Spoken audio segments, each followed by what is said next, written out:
That band of rain continuing to move south as we head into the evening with blustery showers following. And that's how your weather's looking today. Hello there, it's Eamon Holmes here from Breakfast on GB News. We're not just on your television and your screens, you know. We're on DAB plus digital radio, so you can listen to your favourite shows on the move. If you've not yet listened to GB News Radio, it's very simple. We're on your radio player and TuneIn apps, on your smart speaker, phone or tablet, or online at gbnews.uk. Take us with you wherever you go. GB News Radio. You never have to miss a moment of the People's Channel.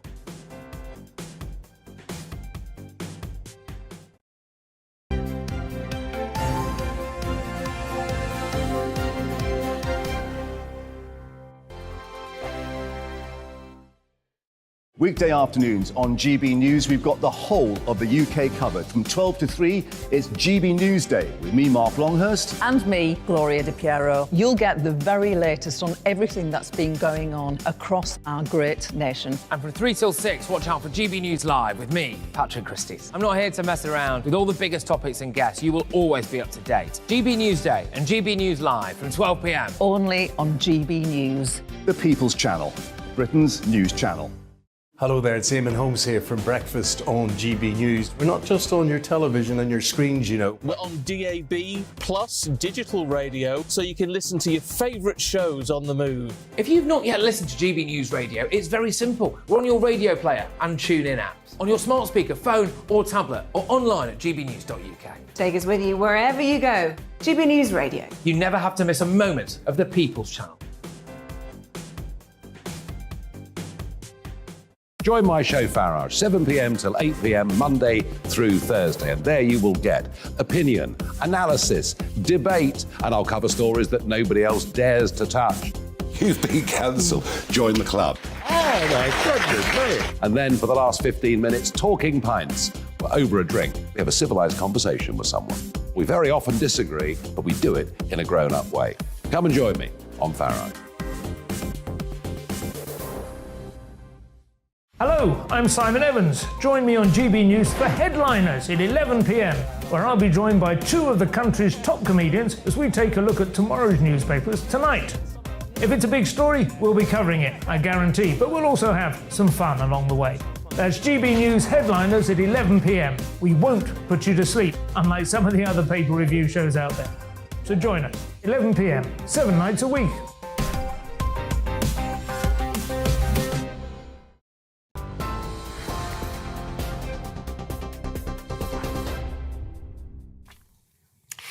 Very good morning to you. The very latest news headlines. Michael Portillo, by the way, is here in just a moment. But first, let's bring you right up to date with the latest news. Now, a community is in shock and tributes are being paid to 10 people, including 3 children who were killed in an explosion at a petrol station in County Donegal in Ireland on Friday.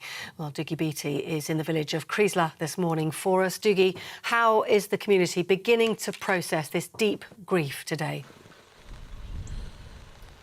Well, the community has came together for the first time today in their places of worship and mass and in their churches, and you can see the road behind me has now cleared of emergency services vehicles.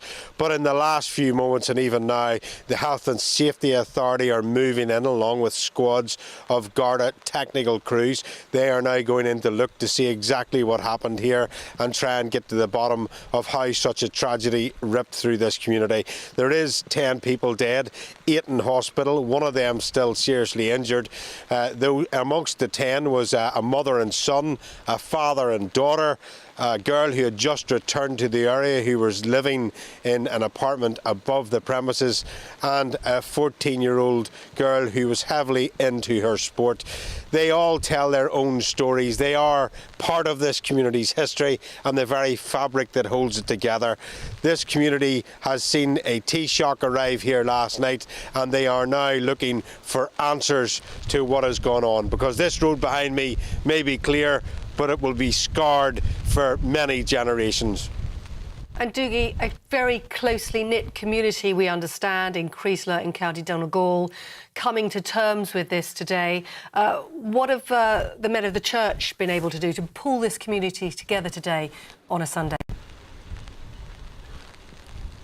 Well, as I say, there has been masses, there has been attendance, and earlier on yesterday I spoke to both the bishops that I suppose control this area, the Bishop of Derry and the Bishop of Raphoe. Dougie Beattie in Creasler, in County Donegal. Apologies, Dougie, did you want to say something else? No, that's fine. No, that is fine. No, both those men were very much trying to bring both communities together and in around those organisations that are here to try and get some sense and some sort of starting of a closure of what has gone on. Dougie Beattie, we appreciate your report this morning. Thanks very much indeed. Well, continuing with the rest of the day's news, and 3 cabinet ministers who all stood against Liz Truss in the Conservative leadership contest are urging colleagues to unite and support the Prime Minister. The Commons leader, Penny Mordaunt, the Home Secretary, Suella Braverman, and the Chancellor of the Duchy of Lancaster, Nadim Zahawi, are all calling for the party now to unite around its new leader or risk ending up in opposition. The Environment Secretary, Ranil Jayawardena, has also written a newspaper article this morning telling the party it's time to rally round. Well, day 2 of the Scottish National Party's conference is taking place in Aberdeen this weekend. Our political editor, Darren McCaffrey, is in Aberdeen for us. Darren, what are we expecting today from the SNP? Well, lots of talk at this conference, the first one being held in person since the pandemic, about the big constitutional question. Perhaps unsurprisingly, it is the SNP. After all, they are pushing for this Supreme Court decision, which is going to start to be heard next week in terms of hearings about whether the Scottish Government has the authority to ask and hold that referendum in October next year. If that is not the case, though, Nicola Sturgeon's making clear that she wants to hold the general election in 2024 as a de facto referendum. But while this constitutional talk is taking place yet again, many here in Scotland are equally frustrated, saying that the government should be focused in Scotland on the cost of living crisis, on the healthcare crisis, on standards in schools and indeed on energy supplies. In saying that, what is fascinating, I think, about this conference is that the debates and the arguments and the attacks are not just on the Conservative Party here, as has been traditional, but also on Labour too. Why? Because they're doing pretty well in the polls at the moment here in Scotland as well. So maybe not a surprise that the SNP and Nicola Sturgeon's focus at this conference, as I say, not just on the Tories, but on Keir Starmer's Labour. Dan McCaffrey, thanks very much indeed. Now, international news, and Russia is assessing the damage on its only bridge to occupied Crimea after a huge blast destroyed areas of it yesterday. President Vladimir Putin has ordered the country's Federal Security Service, that's the FSB, to now guard that key connector bridge to the occupied peninsula. Traffic flow, we understand, has resumed along part of the route, and the Kremlin has ordered the destroyed parts of the bridge to be taken down, saying divers would begin investigating the damage underwater today, and officials have ordered repair work to begin immediately. The bridge is a key military supply route for Russian forces and has played a strategic role in the war, leading the Ukrainian authorities to argue the bridge is a legitimate military target. At least 12 people have been killed and around 49, including 6 children, in hospital after the shelling of a Ukrainian city in Zaporizhia. Residential buildings were damaged in 12 Russian missile attacks, according to the governor of the region.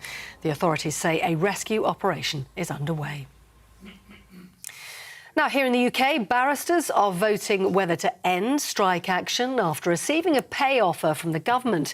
The offer includes reforms to set fees for legal aid work and an investment of £54 million in the criminal bar, according to the Ministry of Justice. The vote closes at midnight tonight. And lastly, Buckingham Palace has released a new photograph of one of the Queen's favourite ponies. You may be familiar with Emma. She's a fell pony. She's 26 years old herself, and you may recognise her too. She was part of the procession at the Queen's state funeral, and she stood next to the long walk to Windsor Castle as Her Majesty's coffin was driven past. The palace says Emma will continue to be much loved and cared for in Windsor.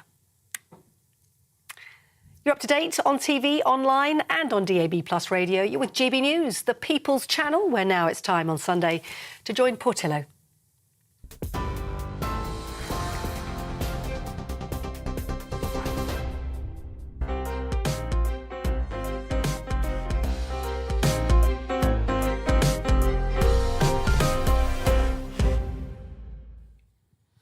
Good morning and welcome to Portillo, where we have good conversation, a sprinkling of arts and entertainment, plus a bit of the ridiculous too. Well, one Sunday newspaper is confidently announcing that following the U-turn on the top rate of income tax, Liz Truss will be ambushed this week by her cabinet. It wants to ensure that she raises the universal credit benefit in line with inflation, a commitment that she has clearly not wished to make. The change will represent a further blow to her authority, which has taken several knocks during the brief period that she's been Prime Minister. As we saw this week, the Conservative Party conference was by all accounts a scene of political despair and fierce infighting. And in the circumstances, Liz Truss's speech was judged to be less bad than was anticipated. She spoke rather well. She dealt deftly with a climate activist who heckled, and she didn't send the financial markets into turmoil. But we're still left asking whether the Conservative Party can be led. Liz Truss is their fourth leader since the Tories returned to power in 2010. Some are already wondering how long she can survive. Why have her predecessors fallen along the wayside? Did they lack leadership qualities? And what might those qualities be? Can they be found elsewhere in British politics? Is Keir Starmer a natural or impressive leader? Does Nicola Sturgeon perhaps offer the best example of strong and effective leadership in the United Kingdom? I doubt that this is just a British problem. Incredibly, the Americans are being asked to believe that amongst 300 million of them, either Joe Biden or Donald Trump is the best person to lead the free world.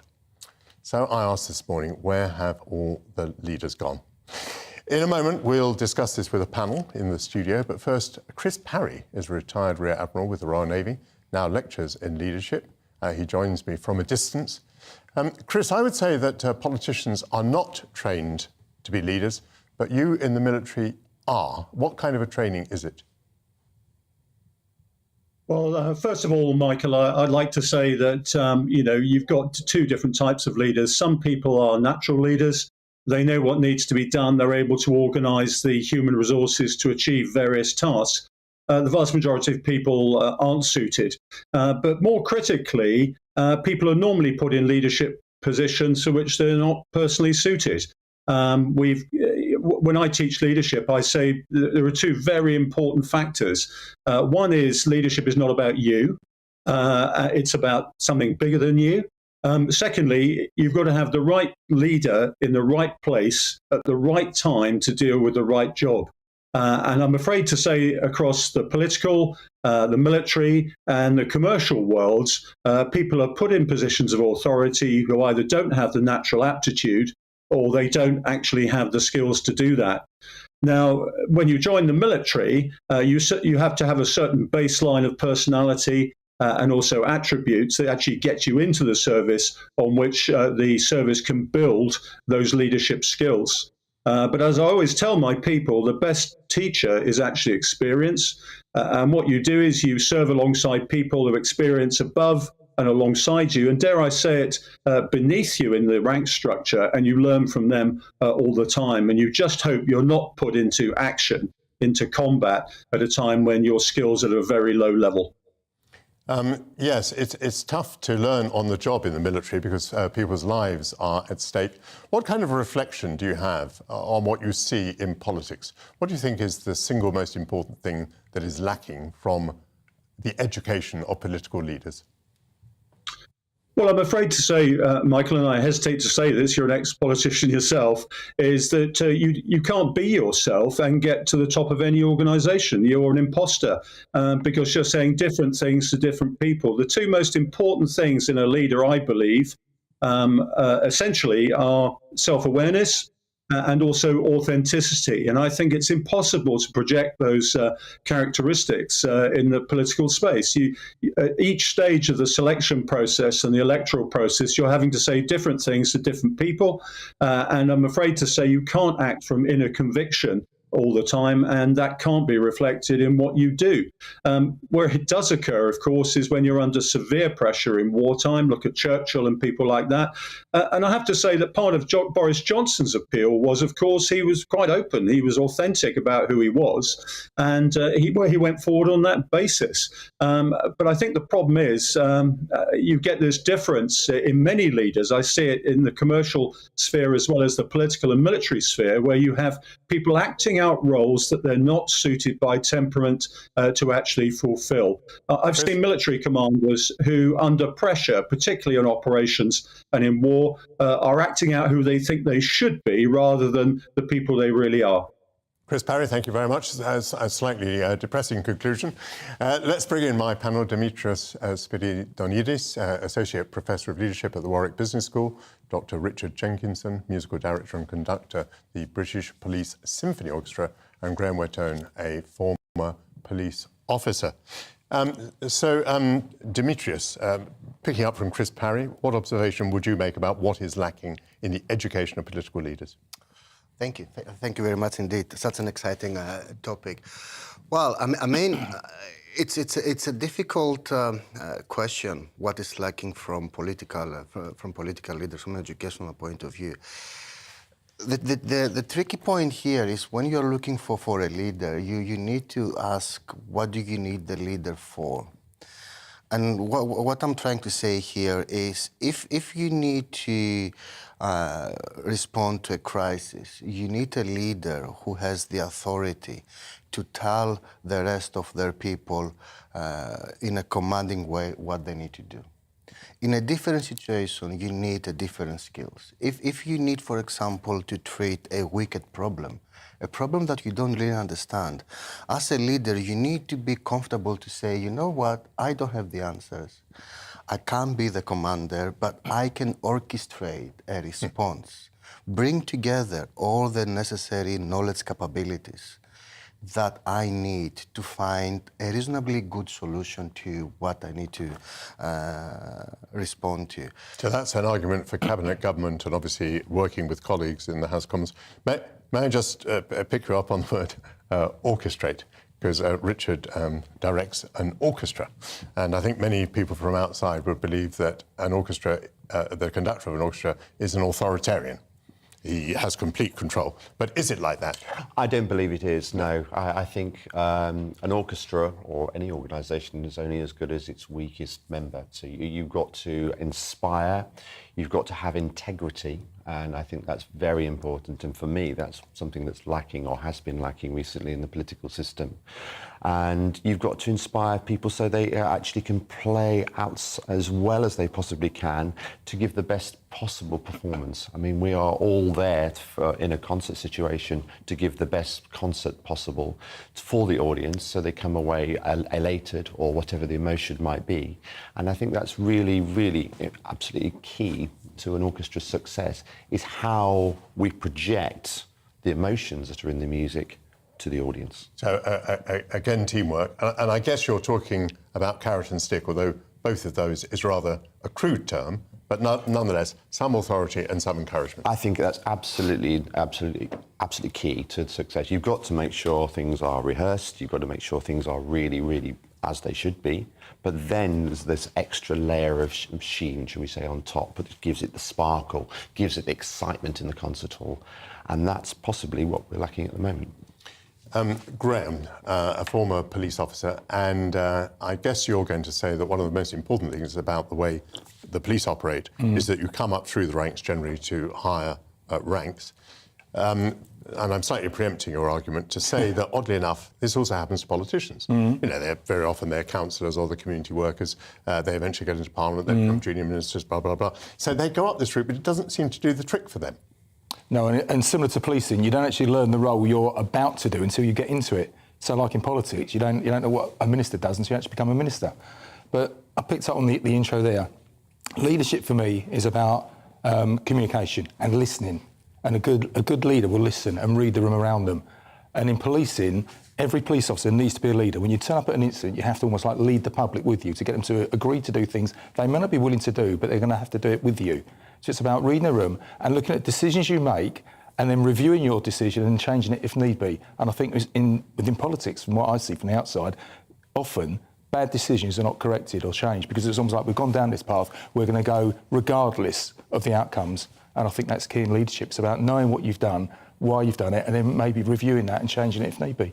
What is the key moment or rank in a police officer's progression, would you say? I mean, if we're talking about people getting through to high leadership, what's the important formative moment? For me, it's the sergeants and the inspectors actually set the tone for the police officers on the street. Once you go beyond the inspector ranking to chief inspector, superintendent onwards, you're basically senior officers managing the staff underneath you. You have very little operational involvement. So they're the key ranks for me, is the lower levels, almost like in the military.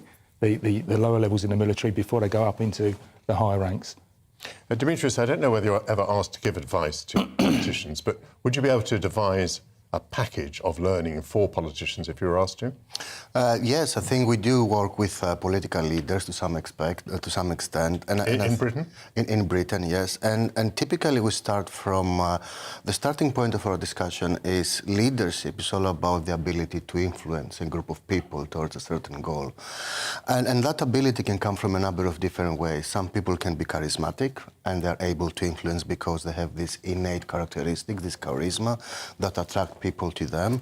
But it's not just about charisma, it's about understanding, being self-aware and understanding what is it that you need to, how do you need to work towards a certain problem? Where does the authority need to come from? What does self-awareness mean? Does that mean recognising your flaws and trying to put them right? Recognizing what do you know, how do you know what you know, and then realizing what you don't know, and then try to find the right approach to bring together all those knowledge capabilities to help you understanding how do you respond to a problem. So it's about yourself, but also it's about and how you relate to others. So yes, I think I keep saying that leadership is something that can be taught.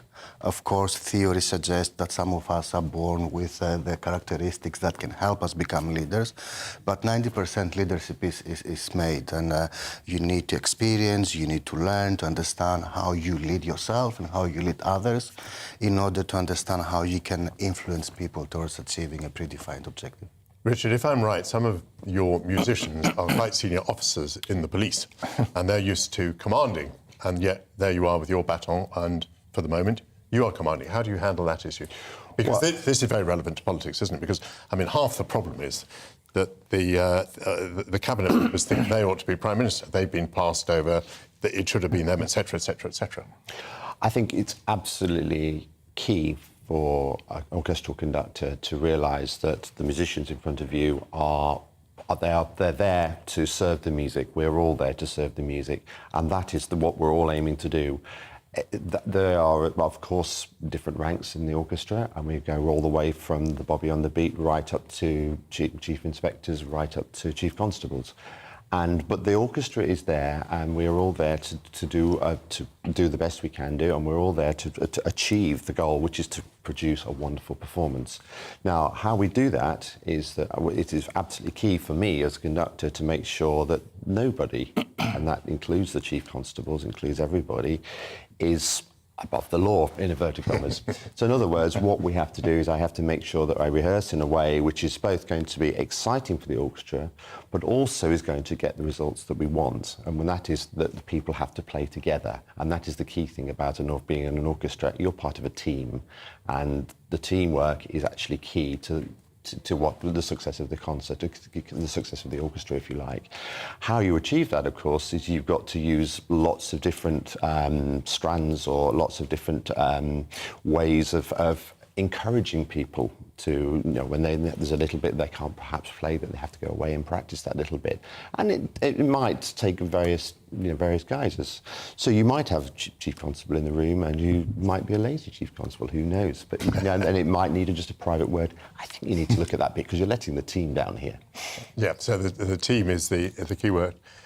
Graham, you didn't rise particularly high in the ranks of the police, so you're perhaps in a good position to tell us the ones that you admired most at the top or towards the top. What was the characteristic? How did it turn out well for that officer? I think because they had a confidence, and you knew they'd almost like they understood your role. They, as was just mentioned there, it comes down to, it's a phrase in policing, in public order policing, about role, not rank. and it's the role actually that you're doing. So it's actually accepting their professionalism or expertise in playing a particular instrument, but they have to be part of the team and run to the leader of that particular team on a day. So if you're dealing with a protest or so, it doesn't matter what rank the officer was doing a particular role, there is always a leader. And the good leaders in policing will listen to their staff, will accept they've got their own professionalisms and expertise and take the best from each of those before they make their decisions. So it's about being part of a team, but it seems that seems to struggle in politics sometimes. Well, any political leaders who have been tuned in today, they've heard the words, things like teamwork and self-awareness and taking people with you and listening. Thank you very much to Dimitris Spiridionidis, Dr. Richard Jenkinson and Graham Whettone, and Chris Parry, who was speaking to us earlier. Coming up, The Lost King, the film about finding the remains of Richard III. It opens in cinemas this week. But was it really the last king of the Plantagenets who was discovered in that car park? We speak with an historian who has his doubts. That's after the break.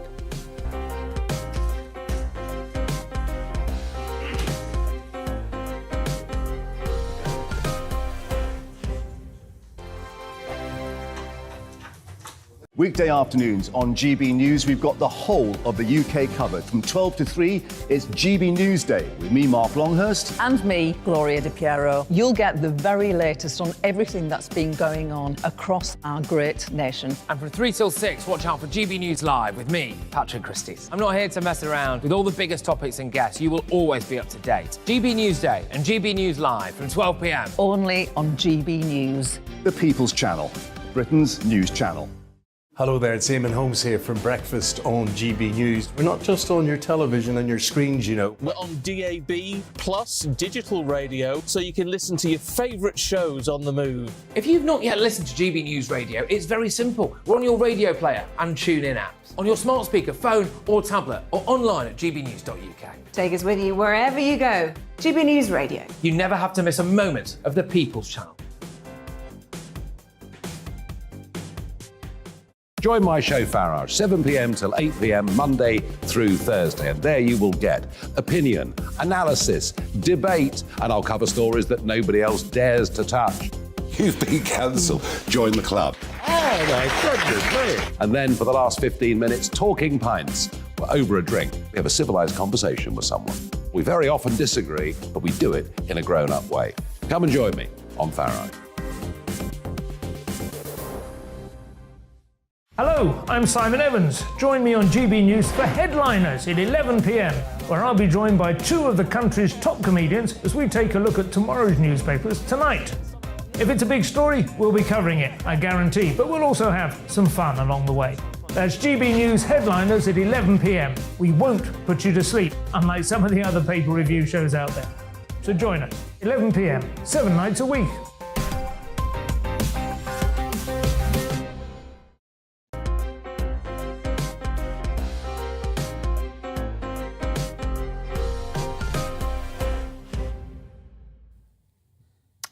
Welcome back to Portillo. I have a passion for history, and whilst making a television documentary, I felt an extraordinarily exciting connection to the past when I was standing in a very large hole in a car park in Leicester. Shortly before my arrival in that hole, the medieval skeleton of a man had been removed. It had an S-curve to the spine, suggesting that he had suffered from scoliosis. This made historians think that the body might be that of King Richard III, who was killed at the Battle of Bosworth in 1485 and buried in the Franciscan Church of the Greyfriars in Leicester. The skeleton was examined for DNA evidence. Richard's maternal line, or mitochondrial DNA, was matched to two living relatives of his eldest sister, Anne of York. Michael Ibsen and Wendy Duldig were 14th cousins and both carried the same, extremely rare, genetic lineage as the body in the car park. To great excitement, it was announced that the skeleton was, in all likelihood, that of the infamous villain of Shakespeare's play. A new film, The Lost King, is based on the real-life story of amateur historian Philippa Langley, who was the driving force behind that excavation in the car park in 2012. It premiered this week. Let's have a look. I'd quite like to visit his grave. There isn't one. Are you sure you want to join this group? You look quite normal. I'm not. Do you have any books on Richard III? We have 8 titles. I'll take them. Which ones? All of them. I know you're some sort of apparition. I've been trying to work out why you're here. I wonder if it's because you're lost. I know I can find him. Who? Richard. Richard who? Sorry, the third. The king. Yes. This is starting to look like an unhealthy obsession. I can't believe you just said that. I'm doing this for you. Plenty have tried and failed. Well, I wish you the best of luck. How can you possibly find him on your own? The key. However, not everyone believes that the body in the car park was Richard III. My next guest doubts it. Dominic Selwood is an historian and author. Dominic, what a spoil sport. Why do you doubt it? Well, the science is actually quite surprising. The carbon dating of the body actually shows that the skeleton in the car park died either 25 or 35 years before the Battle of Bosworth. But the research team accounted for that by saying he probably had a fish-rich diet, so they changed the numbers. The paternal line DNA, which is the most important one for Richard, that's his Plantagenet DNA, he doesn't have it. He's not a Plantagenet.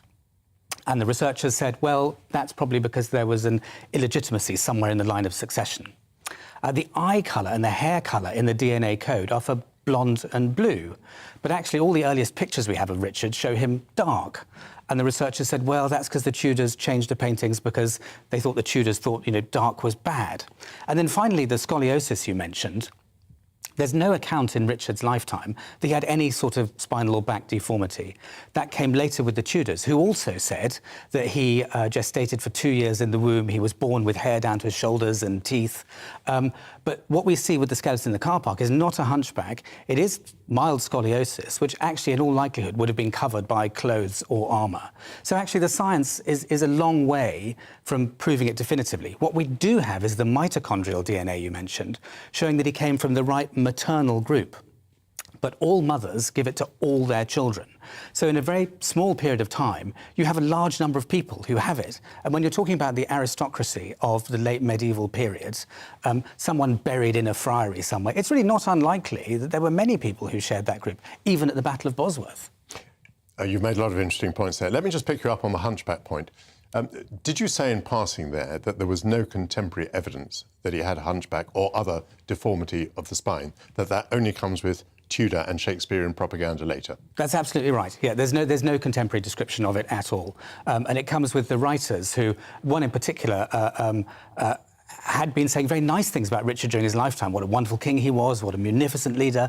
But then as soon as Henry VII comes in, he changes his tune and says that Henry VII is the saviour, Richard was evil. And then we start seeing these physical descriptions, because in the medieval mind, physical deformity or infirmity spelled some sort of inner moral corruption. And so that's when that all begins. And the hunchback dates from that period, not from his lifetime. We didn't mention earlier that Richard is defeated at the Battle of Bosworth by Henry Tudor. Henry Tudor becomes Henry VII at that point, and he founds the Tudor dynasty, which of course includes Henry VIII and Elizabeth I.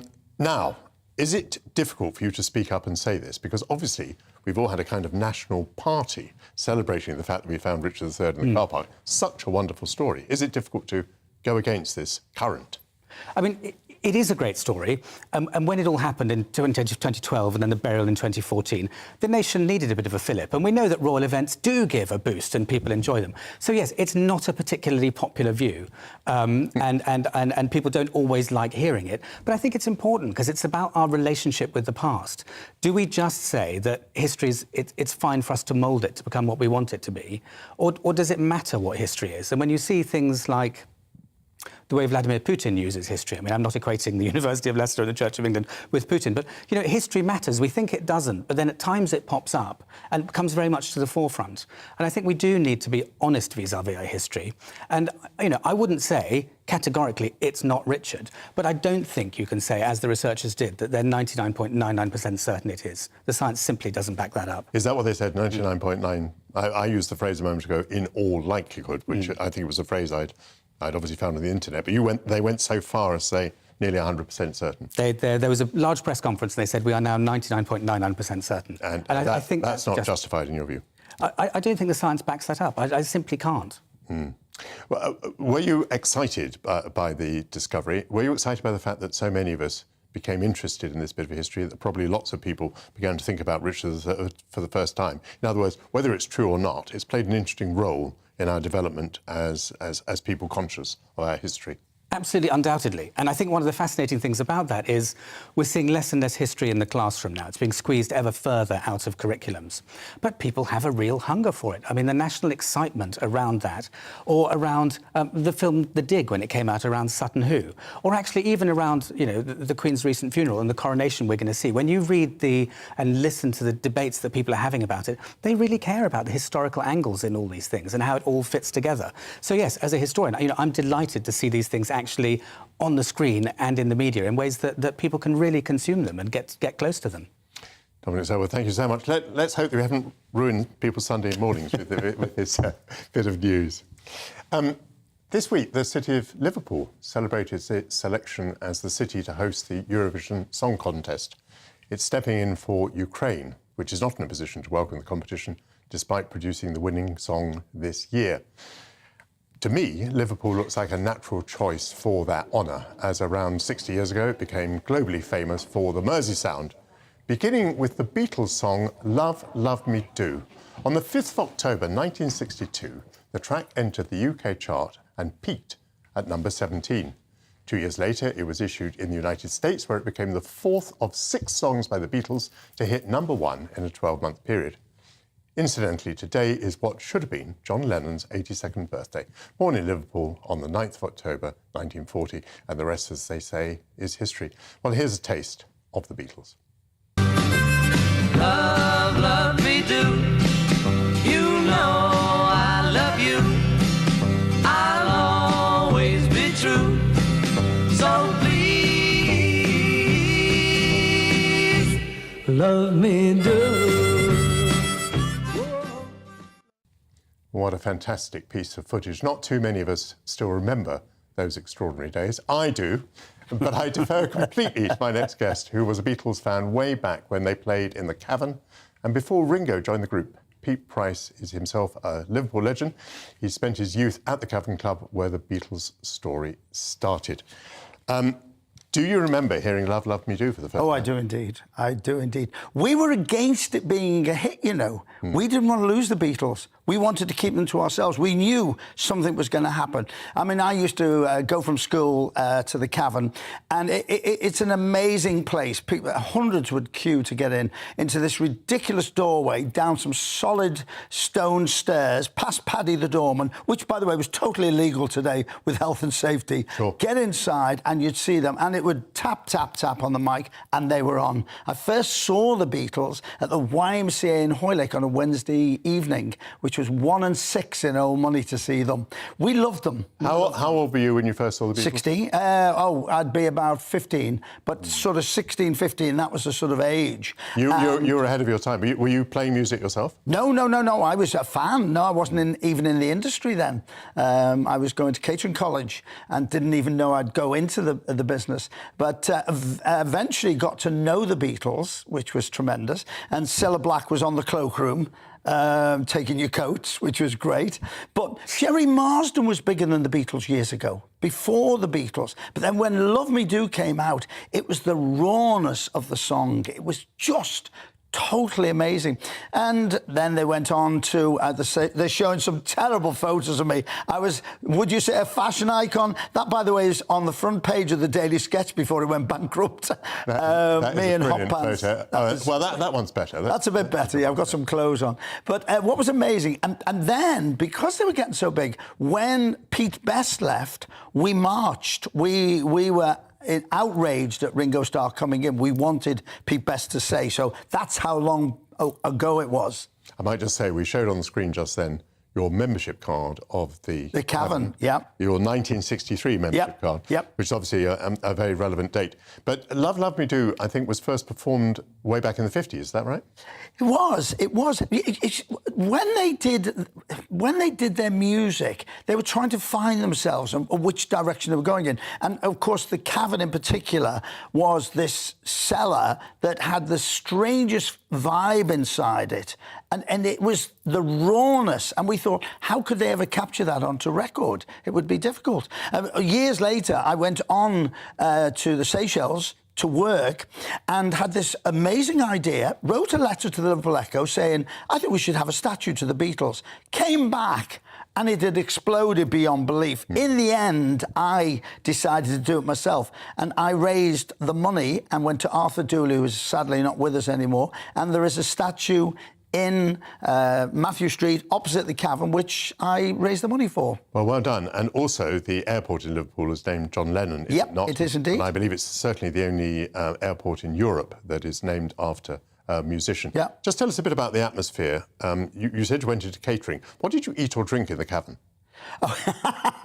Right, so you'd go down the stone stairs. It was because we used to wear jumpers with our CND badge and our college scarf, and you'd go down and you'd first of all have a bowl of soup. You'd have to have it very, very quickly before the sweat came down off the walls. A bowl of soup? A bowl of tomato soup. That's all you could afford after you paid £1.06 to get in. And then you'd have to use the toilet before it flooded over. It was a dreadful place, but it was a fantastic place. What people today don't see and what they've never seen is the rawness of the whole Merseybeat music. I've got all my Merseybeat magazines. I'd love to have brought them down with me, but they're bright yellow. They're all individually packed. We had the big three. We had Scylla, we had Jerry Marsden, we had the Escorts. We had so many bands, all emulating and singing around the Beatles. Tell me what was happening within the music in those early days. I mean, they're singing to each other, aren't they? They're very united in those early days. That Please Please Me album. Yeah, it was. Well, you see, Brian Epstein instilled in this, and we've got a new statue to Brian, which has just been put up a couple of weeks ago. Brian Epstein knew what he wanted from them. He saw the rawness of them, and I think it would be great if musicians these days could go back to that way, because they were singing to each other, but they were also conscious of the audience, and they always played to us, They were tremendous. I got very friendly with Jim, Paul's dad, and didn't meet Paul for a long time until the Red Rose tour. And then one day I was at Jim's house, went in for coffee, there was a little girl. Didn't know it was Stella. And I said, you're a nice little girl. Who do you belong to? And this guy went, actually me. And I went, hi, Paul. Hi, Paul. It was great. And all that, he still kept the house in Heswell. All the Japanese visitors go up to see the house, which is still there. But what was great, they never forgot the fans. But when you went to the Empire, when they became huge, you went to the Empire, you couldn't hear any music, because the screaming was unmerciful. It was terrible. We saw that in that clip just now. Yeah. I was thinking we might see another clip in a moment. We might look at a clip of them singing Help. I particularly like to see this because I think the photography is absolutely fantastic. Can we see that little clip of Help? We haven't got it, unfortunately. I said before that they were singing to each other. Yeah. And I said that because there's a poignancy about it, because in the end, as we know, they fall out. Why? And is it inevitable in your experience? Yes, it is inevitable. And why? Well, I've been in show business for 50 years, so I've worked with some of the great names, especially the ones from the past. It's a marriage. It's passion. With my radio show that I had for 40 years, I had two different producers because we were passionate about what we were doing. So the music from the Beatles they were passionate. They all were individual. They all had their own style. George was amazing. Ringo, not my favourite because I love Pete Best. Paul and John, that passion with music. So it's like a marriage. A marriage has to end. And there was a couple of ladies that were blamed for breaking the Beatles up, as in Yoko and Linda. And maybe, Pete, a one-word answer on this one. How do you feel about Liverpool getting the Eurovision Song Contest? I can't tell you how happy I am. It's going to be the greatest ever. We are so excited. More than one word, sorry. Very good words indeed. Thanks to Pete Price. Coming up, Matilda, one of the best-loved recent musicals, has been adapted for the big screen. But Cats was also turned into a film and was a flop. So when do great musicals make great films? After the break.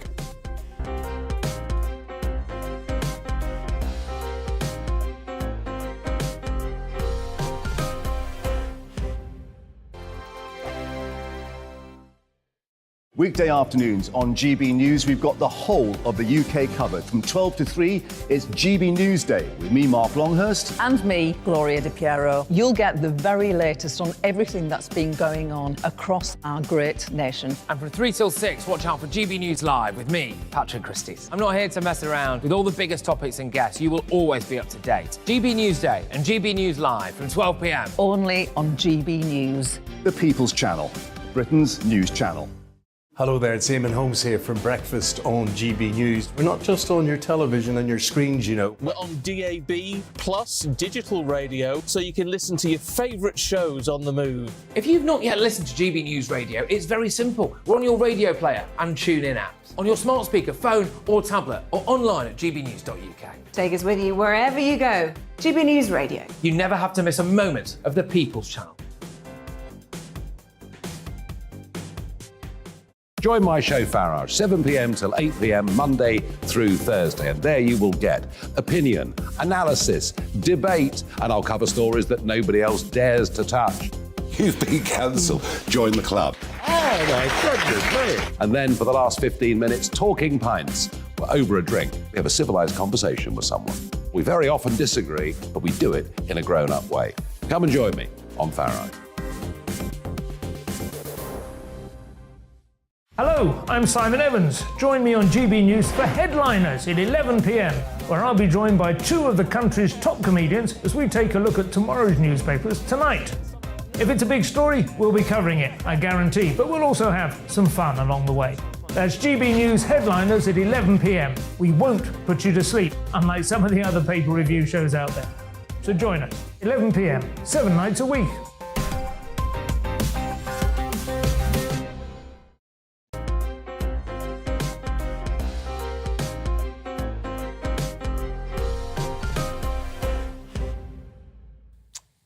Welcome back to Portillo, filling your Sunday mornings with good conversation, topical discussion, and now the arts.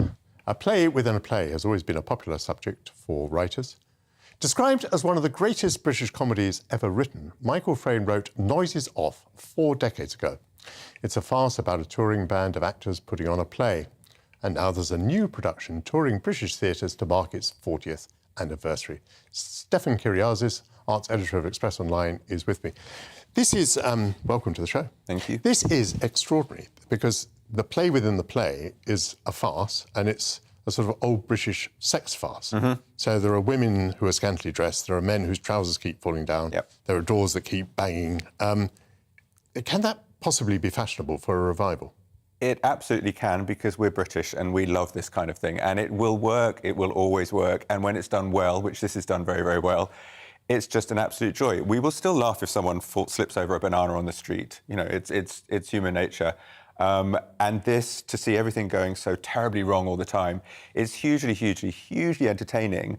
But also, we recognise this desperation when people are trying to do something. They want these people are trying to put on a play. They're not just mucking about. This is something that they desperately care about and they love, and everything keeps going wrong. So you're laughing at their misfortune, but you're groaning for them at the same time, and you feel their pain. And then they're all absolutely in the middle of affairs and rivalries and drunkenness. Yes. And so there's all of that. It's just enormous fun. Yeah, a moment ago we were talking about the breakdown of the relationship of the Beatles. Yep. And Noises Off takes place over a period of time, and the relationships have deteriorated and difficulties have arisen. What about the device of the play within the play? I think I mentioned that Shakespeare used it. He used it in Hamlet. He used it in Midsummer Night's Dream. Is it perhaps a bit lazy, though? Because obviously theatre writers know about the theatre, and guess what? They write about the theatre. But for us, as an audience, we get to peek behind the curtain. I mean, the tremendous thing is you get the same act done 3 times. So the first time is the worst dress rehearsal, and we don't get to see that. We see the finished product, and that's just horrendous. But then they rotate the entire set. You're looking at the back of the set. It's almost acted in entire silence as the actors go off onto the stage that you can't see. They're all behind the scenes, falling over, mugging, falling downstairs, missing their cues, and in the middle of jealous love rivalries, and it's just an absolute joy. So we get to peek behind the curtain, which is brilliant for us. Everyone wants to know what really goes on. So no, it's wonderful, wonderful. I mean, Michael Frayn has been credited with writing the funniest play. Do you think that is getting close to the truth? It's hilarious. Is it the funniest play? It's one of the... I've laughed. I belly laughed during this film. But I also... I surprisingly... It's nicely done with Felicity Kendall. It's not so insanely mugging this time. I kind of cared as well. There was a little bit of melancholy to it, and I thought that was rather beautiful. Well, talking of melancholy, gas prices are going up, the winter's going to be very difficult. Is the theatre offering us distractions and diversions? It certainly is. And also, again, this is a touring show about a touring show. There are so many great touring shows on, and I want to enjoy myself more than anything. And there are shows out there on tour at the moment like Six, which is absolutely gloriously entertaining. I cannot recommend it highly enough, about the 6 Wives of Henry VIII. Please go and see it. It's a huge buzz show in London and on Broadway. Young cast, and it's great for young audiences and older people. South Pacific, beautiful, classic musical, but with a very modern sensibility, gloriously staged and done at the moment. Again, please go and see it. Go and see Sister Act. It's nonsense. It's absolute froth. It's as silly as the film. You will have an absolute blast, and you'll be on your feet at the end. And yes, dear Lord, go in a nice warm theatre with hundreds of people and be happy and enjoy and just forget about your cares for a little while. So yes, there's a real need for it at the moment. Most of that sounded like quite familiar material. Not much new there, or is there? Six is a relatively new show. The new shows we've got coming up are Local Hero, which is based on the film about the oil executive going to a little Scottish village. I remember it. Music by Mark Knopfler, so that sounds absolutely wonderful. So that one is coming up and I'm quite excited. There's the Lavender Hill Mob, the old Alec Guinness film. I don't know if you remember that, but we remember. I do. It's a classic. No, I certainly do. So again, great fun, thoroughly enjoyment. That's coming up. Those haven't opened quite yet, but they're coming. So maybe the industry is aware at the moment that we need to be entertained. I hope so. I certainly hope so. Let's pick up this theme of musicals. This week saw the film premiere of Matilda. It's based on the West End musical, which is based on a previous film, which is based on the original book by Roald Dahl. Let's have a look at that. This school is full of rebels.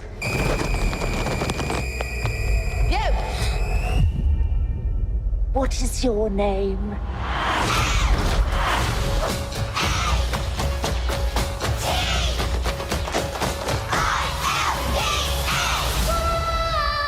Matilda.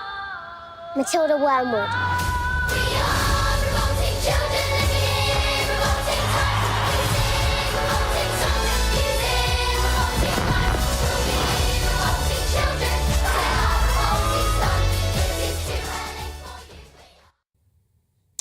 There's no doubt that Matilda the musical was a roaring success, but how well does it translate to the screen, with Emma Thompson, by the way, as the headmistress?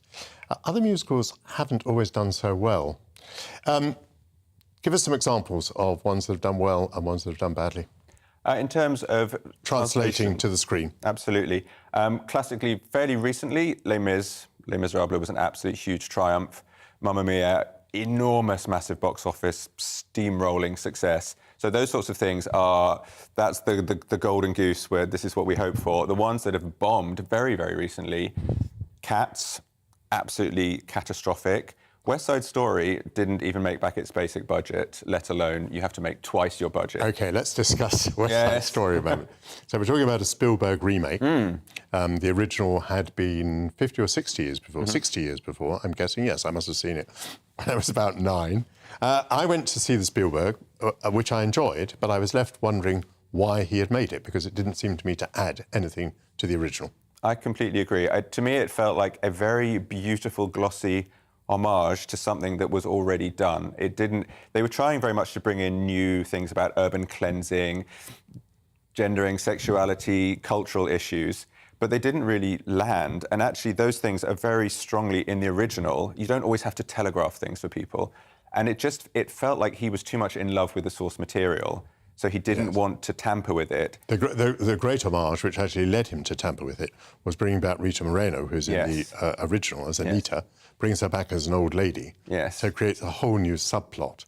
And by the way, transfers to her what I think should be the great song at the end of the musical, sort of into a position where it's 3/4 of the way through. So I thought he had damaged the original quite badly because of those interventions. I completely agree. The ending just didn't work for me. I want somewhere ripping my heart out, and Maria and Tony. We don't want to spoil it for people, but it should be devastating at the end. And the whole thing, I just thought, oh, isn't that gorgeous and beautiful? But it felt a little bit pleased with itself and a little bit overthought, and I was disappointed. Go back and watch the original. This original will stand forever. So what about Matilda? Have you been able to see it? I have. And what's your verdict? I thoroughly enjoyed it. It's a different thing because in the theatre you're so involved, and this is the problem with musicals. You want to clap. There you are. that is proof that you've seen it. That is the premiere. Working the red carpet. Look at you. Wow. I'm sorry to interrupt you. So yes, you rated it quite highly. I did. I thoroughly enjoyed it. It's one for me. I go and see it in the theatre. It's still a huge success. It's such an involving, participatory experience. You're there with the kids, and I struggle when I'm in the cinema because there's a big number, and then I want to. You can feel the audience isn't sure if they can clap or cheer in the cinema, and that's the difficulty with some musicals. It's beautifully done. Emma Thompson chews the scenery, and if you saw, she's got like this crazy prosthetic jaw. And Lashana Lynch, who has recently been in Bond, she's in The Woman King. She does these powerful, feisty roles. She's extraordinary. She plays Miss Honey, the sweet, bullied, timid schoolteacher, and sings beautifully. Whole other side to her. Very excited to see what she will do. So why does some translate well from the theatre to the screen and others not? Is it just as simple as, some films are good and some are bad? Partly, yes. Some films, Cats, are just dreadful, and everybody knows that. I think when you go into the theatre in any situation, but certainly a musical, you have to suspend disbelief.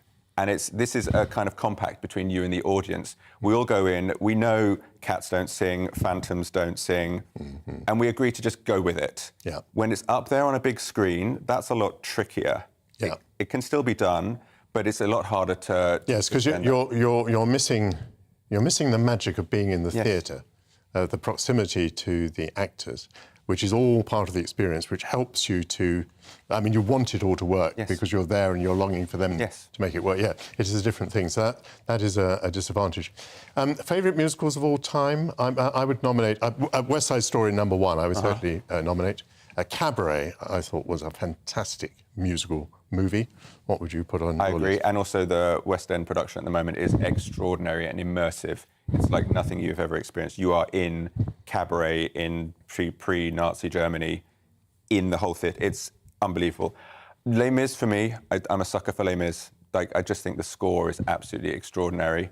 I do, at the moment, in terms of film musicals that I would watch again and again, I do love the original West Side Story. From the very moment they're clicking their fingers on the street, Absolutely.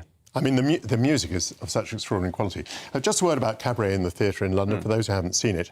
I was not particularly blown away by the performance, to tell you the truth, but I was blown away by the way that it is staged. Yes. And I don't want to spoil it for people, but when you go into the theatre, you'll encounter an atmosphere, a surrounding, which you do not expect in the least, which is absolutely brilliant. The way the theatre has converted to that space is superb.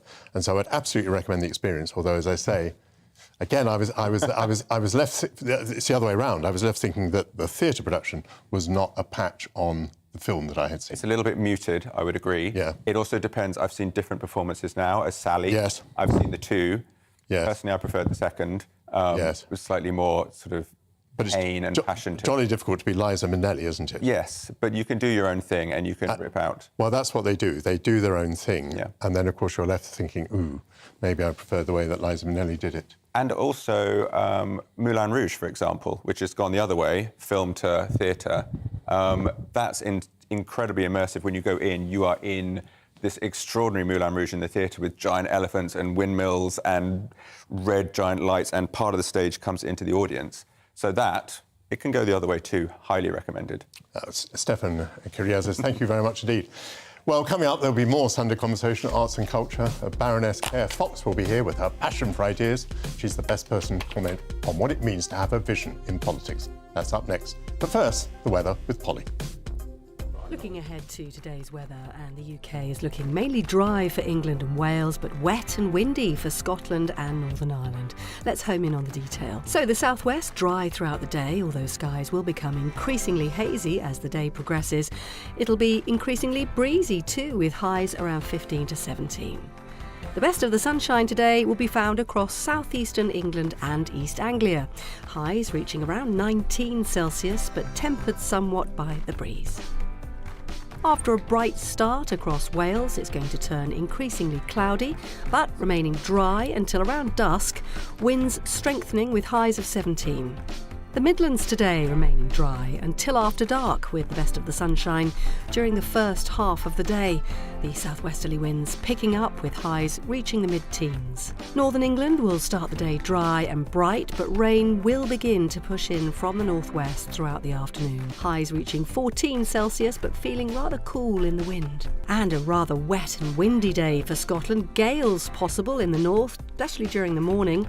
Skies likely to brighten in the west later. Highs of around 14. That wet and windy weather dominating Northern Ireland for much of the day as well. A little drier and brighter weather here, and returning late on in the afternoon, you will get some sunshine. The band of rain continuing to move south as we move into the evening. Blustery showers following on, and that's how the weather's shaping up for the rest of the day.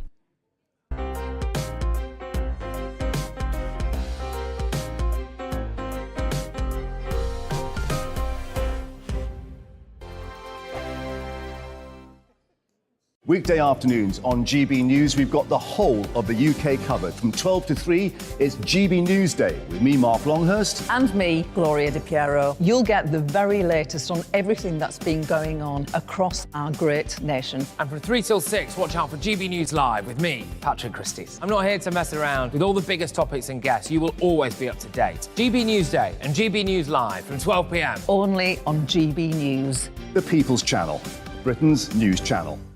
Hello there, it's Eamon Holmes here from Breakfast on GB News. We're not just on your television and your screens, you know. We're on DAB plus digital radio, so you can listen to your favourite shows on the move. If you've not yet listened to GB News Radio, it's very simple. We're on your radio player and TuneIn apps, on your smart speaker, phone or tablet, or online at gbnews.uk. Take us with you wherever you go. GB News Radio. You never have to miss a moment of the People's Channel.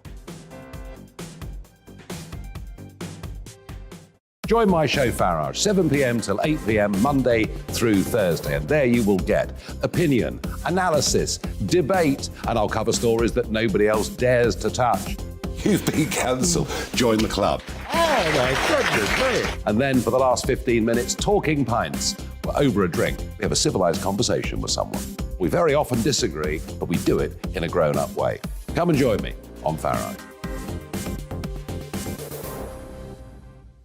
Hello, I'm Simon Evans. Join me on GB News for Headliners at 11 p.m, where I'll be joined by two of the country's top comedians as we take a look at tomorrow's newspapers tonight. If it's a big story, we'll be covering it, I guarantee, but we'll also have some fun along the way.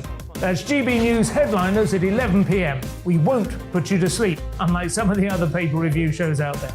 So join us, 11 p.m, 7 nights a week.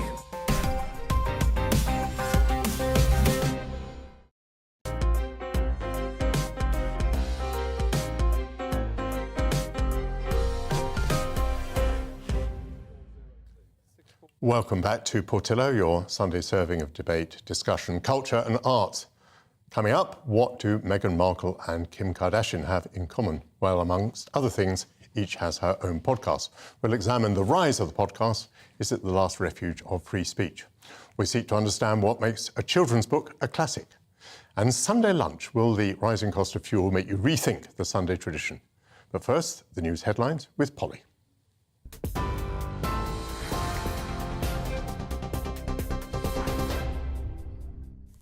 Michael, thank you. Good morning to you. Our top story today, 6 of the 10 people killed in a service station explosion in County Donegal in Ireland have been named locally. Talented teenage rugby player Leona Harper, Jessica Gallagher, who is understood to have been in her early 20s, shop worker Martina Martin, Catherine O'Donnell and her son James, and Hughie Kelly have all been named locally as among those who died on Friday evening. Ireland's Taoiseach, Michael Martin visited the site of the explosion last night, saying the entire nation is in mourning following the tragedy. And the Irish authorities say the explosion is being treated as a tragic accident. Well, away from Ireland, 3 cabinet ministers who all stood against Liz Truss in the Conservative leadership contest are today urging colleagues to unite and support the Prime Minister. The Commons leader, Penny Mordaunt, the Home Secretary, Suella Braverman, and the Chancellor of the Duchy of Lancaster, Nadim Zahawi, are all calling for the party to unite around its new leader or risk ending up in opposition. The Environment Secretary, Ranil Jayawardena, has also written a newspaper article this morning telling the party it is time to rally round. Let's take you to Scotland now, where the SNP's conference is taking place in Aberdeen over this weekend. Our political editor, Darren McCaffrey, is there for us. Darren, what's happening today? Really fascinating, Polly. You know, I've turned up here at the SNP conference, listening to the debates and the speeches from the podium today, and they are continually dominated by the big constitutional question of Scotland's place within the United Kingdom. It has dominated, hasn't it, politics here for the best part of the last decade and a half or so, and there is no sign it's going away, not least of all because the SNP are trying to go through the legal system, the Supreme Court, to try and hold this referendum in October of next year. Many people, though, outside of this conference centre may well be frustrated that actually some of the other big issues around standards in schools or health service reform, or indeed, of course, the cost of living crisis don't seem to be the #1 issue. The SNP, of course, would argue that they would be best dealt with an independent Scotland. But it is just a reminder of the different dynamics here in Scotland compared to the rest of the United Kingdom. And the other big issue today is on this issue of nuclear power. Westminster government wants nuclear power to be part of the future in terms of energy security. The SNP are not in favour of that. We're going to hear from John Swinney a little later on, talking about that issue and also probably attacking Labour, Polly. Why is that? Well, Labour's doing a bit better in the polls than they've done so recently. So the SNP deciding not just to allow their attack lines to be focused on the Conservative Party, but Labour and their opposition too. And Darren, just one last word for us, if you would. Conference beginning yesterday and, of course, going into tomorrow as well. What are we expecting Nicola Sturgeon to grandstand with tomorrow? Well, I think it is going to be this big issue of just how precisely does this party, this country, try to achieve independence? Because at the moment, of course, Westminster, the British government are saying no to every possible avenue. That's why they're taking that legal route. If the Supreme Court, though, decide to rule against the SNP in holding that de facto referendum next October, well, the SNP have suggested that the Westminster general election in 2024 could be a quasi-referendum, though I'm not entirely sure how that's going to work. I'm not entirely sure they know how it's going to work. In the end, though, yes, there'll be talk about the cost of living crisis. Yes, there'll be attacks, of course, on Liz Truss's government and the lurch to the right, as the SNP would claim it. But politics here, be in no doubt, is still defined by that big constitutional question. Darren, for the moment, thanks very much indeed. Darren McCaffrey there for us in Aberdeen at the SNP conference. Now, international news, and Russia is busy assessing the damage on its only bridge to occupied Crimea after a huge blast destroyed areas of it yesterday. President Vladimir Putin has ordered the country's Federal Security Service, that's the FSB, to now guard the bridge, and traffic flow has resumed along part of it, the Kremlin ordering repair work to begin immediately. The bridge is a key military supply route for Russian forces and has played a strategic role in the war, leading the Ukrainian authorities to argue the bridge is a legitimate military target. Meanwhile, at least 12 people have been killed and around 49, including 6 children, are in hospital after the shelling of the Ukrainian city of Zaporizhia. Residential buildings were damaged in 12 Russian missile strikes, according to the governor of the region. The authorities say a rescue operation is still underway. Here, barristers are voting on whether or not to end strike action after receiving a pay offer from the government. The offer includes reforms to set fees for legal aid work and an investment of £54 million in the criminal bath. That's according to the Ministry of Justice. Well, the vote closes on that at midnight tonight. And just lastly, Buckingham Palace has released a new image of one of the Queen's favourite ponies. You may recognise her if you're watching on television. This is Emma, a fell pony. She's 26 years old herself, and you may remember was part of the procession at the Queen's state funeral, standing next to the long walk to Windsor Castle as Her Majesty's coffin was driven past. The palace is saying Emma will continue to be much loved and cared for, as the Queen would have wished, in Windsor. That's it. You're up to date on GB News. More news as it happens. Now back to Portillo.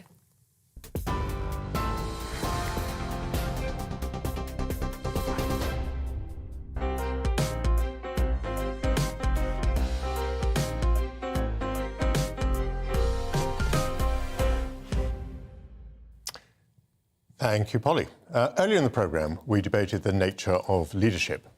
One attribute often mentioned is vision. People may be induced to follow a leader who claims to know the path ahead to a better future.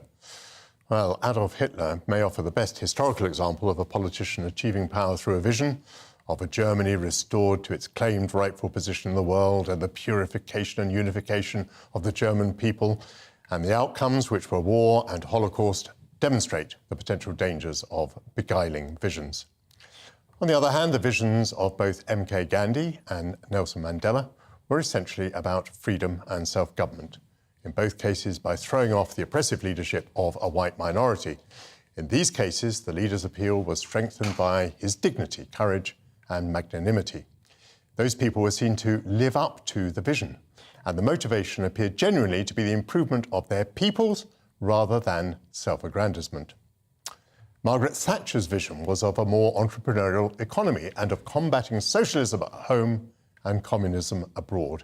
She drew on a wealth of economic, political and philosophical literature which had prepared the ground for a radical change from the post-war consensus. Liz Truss has adopted much of Mrs. Thatcher's vision, but she's not finding it easy. Joining me to discuss the role of vision in politics is Claire Fox, founder of the Academy of Ideas. Claire, lovely to see you. Great to be here, Michael. What do you understand by vision as related to politics?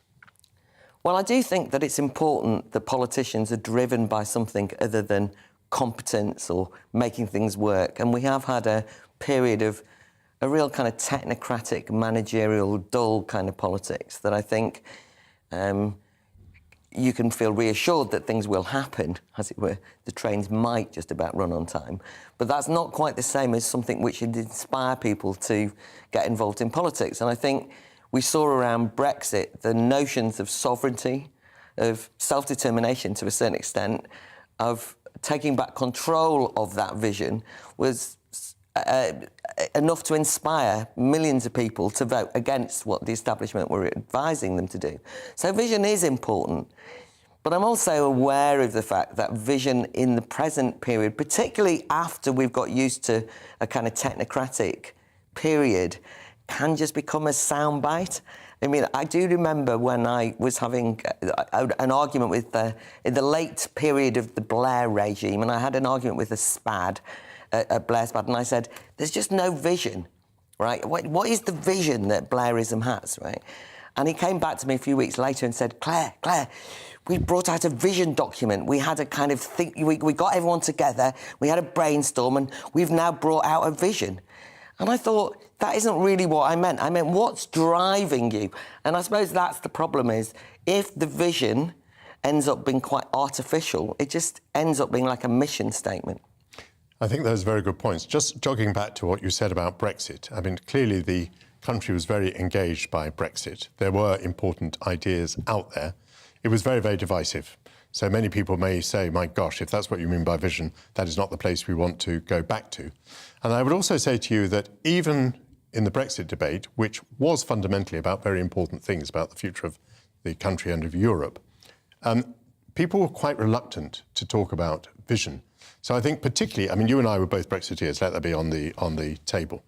But on the Remain side, you didn't find people going around saying, we want to be part of a great Europe. We think that, you know, eventually to have a single currency and to have a single state is exactly the right thing to do. And we believe that we are more European than we are anything else. You didn't hear that sort of vision. And even on the Brexit side, I would say you know, the famous bus was about saving money from European Union membership that might go into the National Health Service. We didn't hear enough about what would have interested perhaps you and me most, which was, you know, sovereignty, accountability, making democracy real. So is it that that politicians become frightened of talking in visionary terms?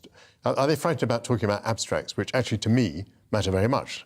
Well, I think the problem is that you described very well, I think, the problem with the Remain side, which was they thought that what you needed to do was say it'll cost you money, it might cost you jobs, technically it's not going to work. And that didn't inspire anyone. I mean, when I say it didn't inspire anyone, it didn't actually give anyone something to really grasp onto in an aspirational way.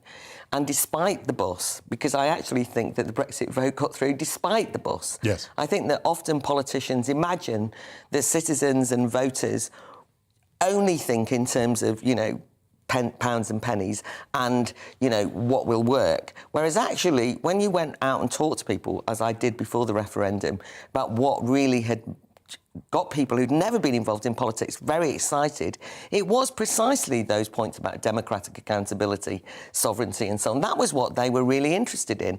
They suddenly realised, well, this is a big constitutional question. There are alternative visions on board that I have to choose from, and they were more inspired by something that had that abstract quality to it, ironically. Well, let's go back to Liz Truss, though. Let's try to be up to date. I mean, it seems to me that she certainly wants to have a vision. It's possible even that she does have a vision. As I mentioned a moment ago, I think the vision is largely Mrs. Thatcher's vision. How far do you think she's got towards helping people understand what that vision is and to be inspired by it? Well, I think that she's been totally inadequate in bringing, if she has the vision, to life. I mean, I think that growth and a commitment to growing the economy rather than dealing with this after a period which has basically been stagnation and slow productivity. I mean, you know, productivity's almost come to a standstill, and redistribution of a one-size cake, and she wants to grow the cake. We've got all that. But to a certain extent, you just think, as you pointed out, whatever I think about Margaret Thatcher, it was based on some big philosophical ideas, and we haven't got any sense that Liz Truss is kind of animated by anything other than the slogan for growth. If she's got those big ideas, she hasn't explained them. And one of the worst things that happened with the mini-budget was that a budget came out apparently inspired by a vision, but they didn't bother to tell the country what the vision was. They then disappeared for a week. We've had a hint of the vision now via Liz Truss's conference speech.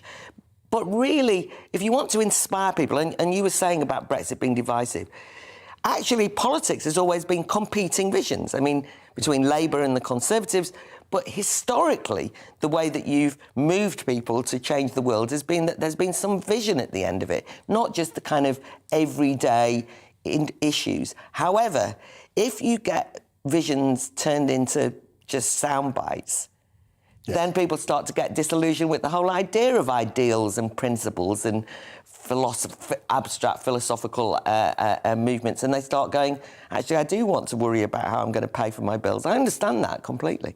I'm going to move on from this, but I would just comment, I just want to underline that, you know, the Thatcher period was underpinned by people having worked on the vision, on the literature, on the economics. And, of course, she was very disposed to engage in argument. So she wanted to be in there telling people what it was she wanted to do. When Liz Truss goes on television, it apparently is only to tell us how much money she's giving us to settle our gas. Exactly, and I just think that, I mean, we've got a big festival on called the Battle of Ideas next weekend. Yes, tell us about this. Oh yeah, well, I am going to plug it because GB News are one of our supporters at the festival. But the reason I'm saying that is because the slogan is free speech allowed, and although there's 100 panel debates and that's 400 speakers and lots of discussion, the main thing is to say to members of the public, come along and have these arguments out. It's not just a slogan. It's not just about coming and kind of what you can get from it, but it's actually treating people seriously as people who've got ideas and intellectual lives, and they want to understand the world. And I just think that Liz Truss and too many politicians underestimate the public. Let me just say that we've got 2 tickets to your, what is it? Battle of Ideas Festival. So if you would, what you have to do is email gbviews@gbnews.uk, with a big idea that you would like to see discussed at a future festival. And after the programme, we will pick a winner.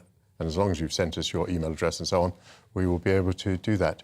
I just wanted to ask you about one other ethical question, see whether it's troubling you. Yes. One of the great principles in British justice is that you're innocent until proven guilty. In the case of Conor Burns, the minister, if he were guilty of something, the punishment would be that he'd be fired from his ministerial job and he'd have the whip taken away from him. But actually, before any due process, that's already happened. The punishment has already been put in place. He's been fired and he's had the whip taken away from him. And I'm just worried that if, at the level of big political figures, the message that we send out is that when you're accused, you're going to be punished as though you were already guilty, it's going to be quite hard to sustain the idea in the rule of law that you're innocent until proved guilty? Or do you think that I'm barking up the wrong tree? No, actually, innocent until proven guilty is one of the most important principles of any democratic society and of the rule of law.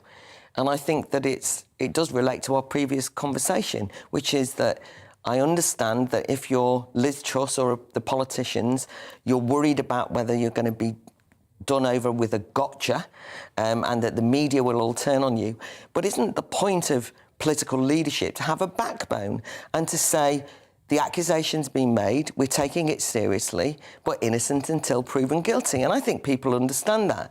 Of course, your opponents and some people in the media will cause a furore and go on about it, but I'm actually horrified at what's happened to Conor Burns. I mean, I've got no idea what the issue is.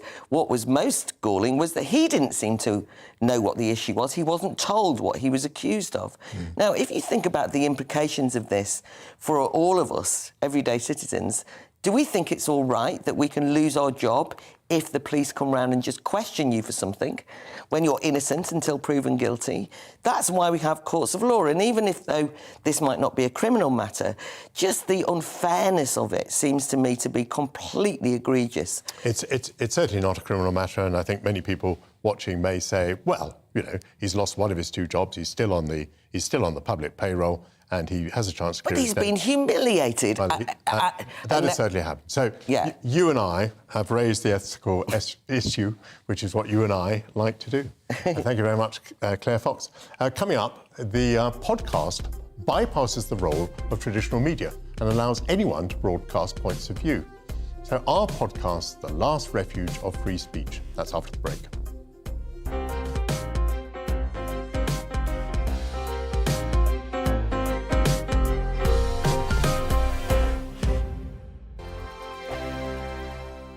Weekday afternoons on GB News, we've got the whole of the UK covered. From 12 to 3, it's GB News Day with me, Mark Longhurst. And me, Gloria Di Piero. You'll get the very latest on everything that's been going on across our great nation. And from 3 till 6, watch out for GB News Live with me, Patrick Christie. I'm not here to mess around with all the biggest topics and guests. You will always be up to date. GB News Day and GB News Live from 12 p.m. Only on GB News. The People's Channel, Britain's news channel. Hello there, it's Eamon Holmes here from Breakfast on GB News. We're not just on your television and your screens, you know. We're on DAB plus digital radio, so you can listen to your favourite shows on the move. If you've not yet listened to GB News Radio, it's very simple. We're on your radio player and TuneIn apps, on your smart speaker, phone or tablet, or online at gbnews.uk. Take us with you wherever you go. GB News Radio. You never have to miss a moment of the People's Channel. Join my show Farage, 7 p.m. till 8 p.m. Monday through Thursday. And there you will get opinion, analysis, debate, and I'll cover stories that nobody else dares to touch. You've been cancelled. Join the club. Oh, my goodness me. And then for the last 15 minutes, talking pints. We're over a drink. We have a civilised conversation with someone. We very often disagree, but we do it in a grown-up way. Come and join me on Farage. Hello, I'm Simon Evans. Join me on GB News for Headliners at 11 p.m, where I'll be joined by two of the country's top comedians as we take a look at tomorrow's newspapers tonight. If it's a big story, we'll be covering it, I guarantee, but we'll also have some fun along the way. That's GB News Headliners at 11 p.m. We won't put you to sleep, unlike some of the other paper review shows out there. So join us, 11 p.m, 7 nights a week. Hi there, it's Stephen and Anne. At breakfast from 6 a.m, you'll always be caught up with everything you need to know, the latest headlines, opinions and debates. We'll bring you the good news and the bad, but most of all, we're here for you. Remember, send in your views and let us know what you would like us to talk about. That's because we're your news channel. And every morning at 6 a.m, it's breakfast on GB News. I'm Dan Wootton. Join me Monday to Thursday from 9 to 11 for the feistiest and most fun news debate on TV, where free speech reigns. I'll bring you a sharp take on the day's biggest stories, bombshell newsmaker interviews, and A-list guests. And I guarantee you, no spin, no bias, no censorship, and no reason to go to bed. That's Dan Wootton Tonight, Monday to Thursdays from 9 on GB News.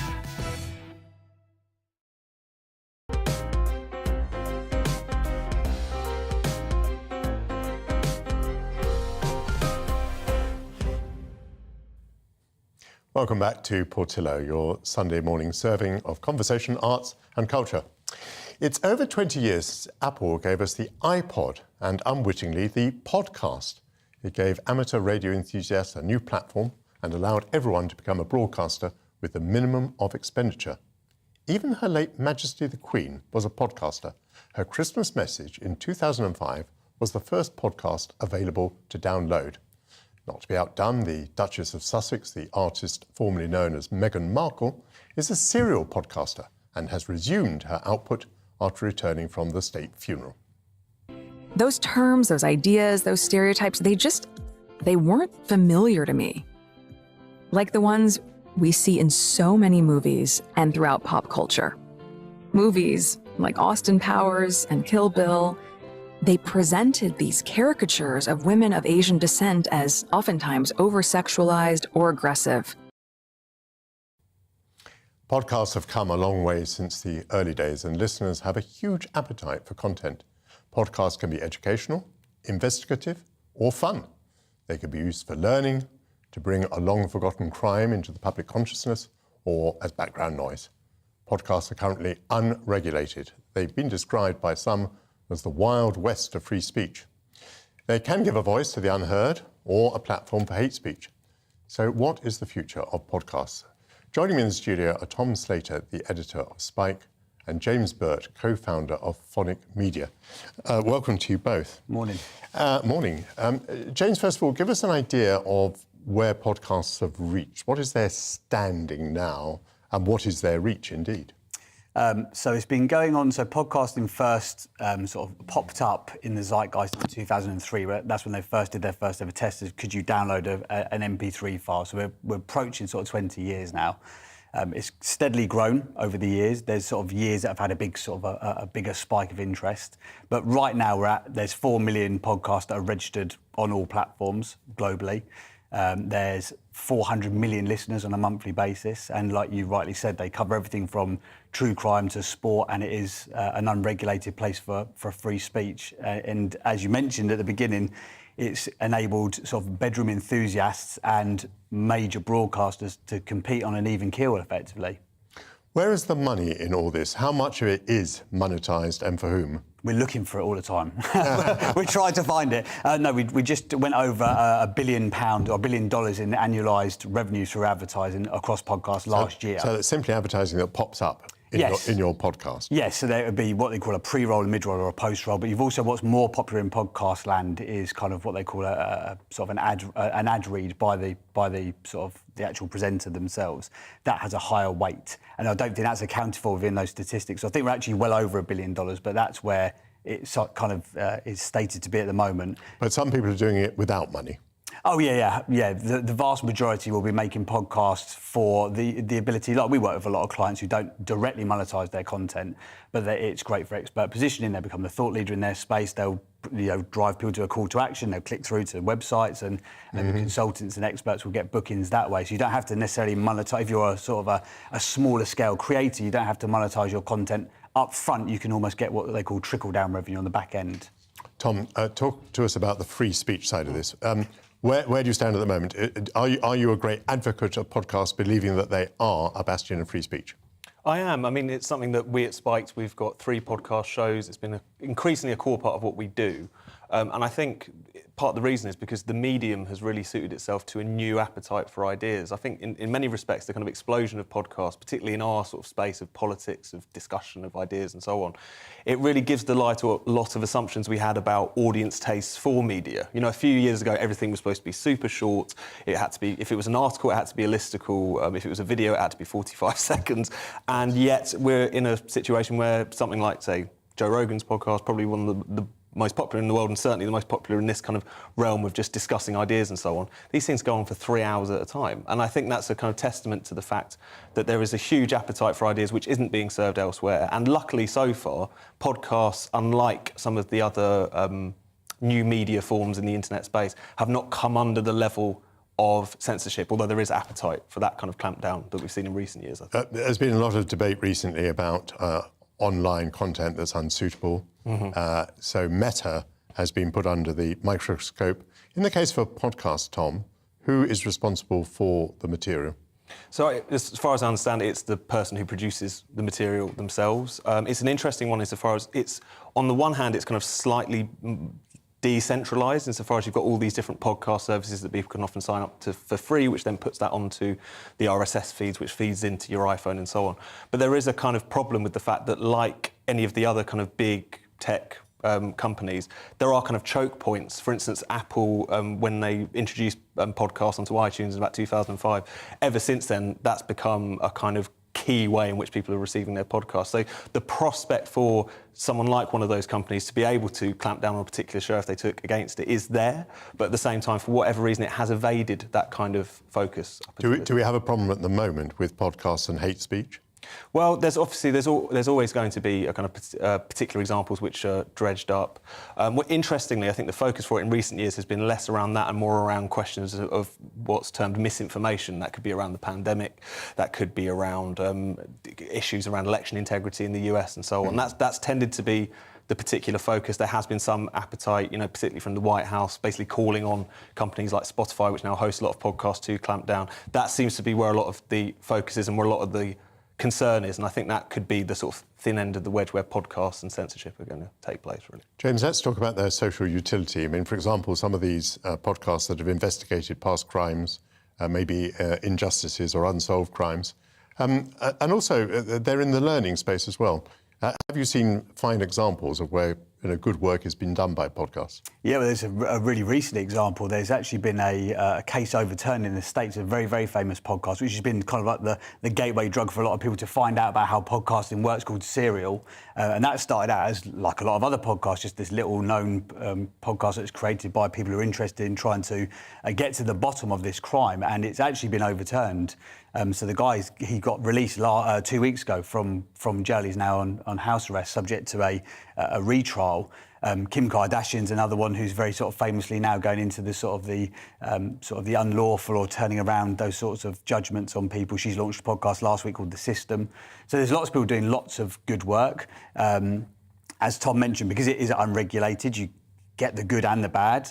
I don't think it's going to be very long before Ofcom have a look at it and go, well, you know, it's not a far jump of imagination that a podcast is sort of like radio, so why are we not looking after it? It's sort of through the internet, so why are we not looking after it? But neither one of you is particularly looking forward to that day. No, I don't look forward to it or fear it equally, but... Tom? I think it would be a very bad thing indeed. I mean, the good thing about podcasts is that it has destroyed those gatekeepers and it's been able to maintain it in a way that others haven't. And as soon as that goes away, I think that would be a great shame, in my view. Blowing the bugle for free speech. Thank you both very much indeed. So, Tom Slater and James Burt. Coming up, she was labelled as racist and xenophobic, but Enid Blyton's work is still entertaining children, this time on stage. What does make a good children's story? That's after the news headlines with Polly.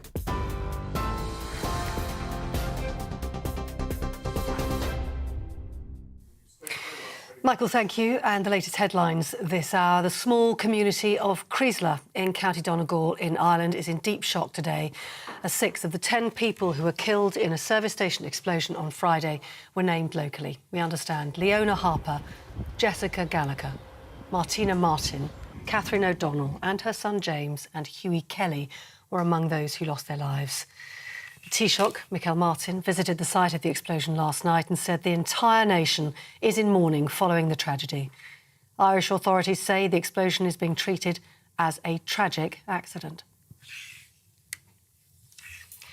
3 cabinet ministers who all stood against Liz Truss in the Conservative leadership contest are urging colleagues to unite and support the Prime Minister. Penny Mordaunt, Nadhim Zahawi and Suella Braverman are all calling for the party to unite around its new leader or risk ending up in opposition. The Environment Secretary, Ranil Jayawardena, also wrote a newspaper article this morning telling the party it is time to rally round. Russia is assessing the damage on its only bridge to occupied Crimea after a huge blast destroyed large parts of it yesterday. President Vladimir Putin has ordered the country's Federal Security Service, that's the FSB, to now guard the key connector to the occupied peninsula, and traffic flow has resumed along part of the route, with the Kremlin ordering repair work to start immediately. Ukraine has previously said the crossing is a target, but have not claimed responsibility for the attack directly. And Buckingham Palace has released a new image of one of the Queen's favourite ponies. Emma, a fell pony, was part of the procession at the Queen's state funeral and stood next to the long walk to Windsor Castle as Her Majesty's coffin was driven past. The palace says Emma the pony will continue to be much loved and cared for in Windsor. Those are your latest news headlines on GB News. More news as it happens. Now let's get back to Portillo.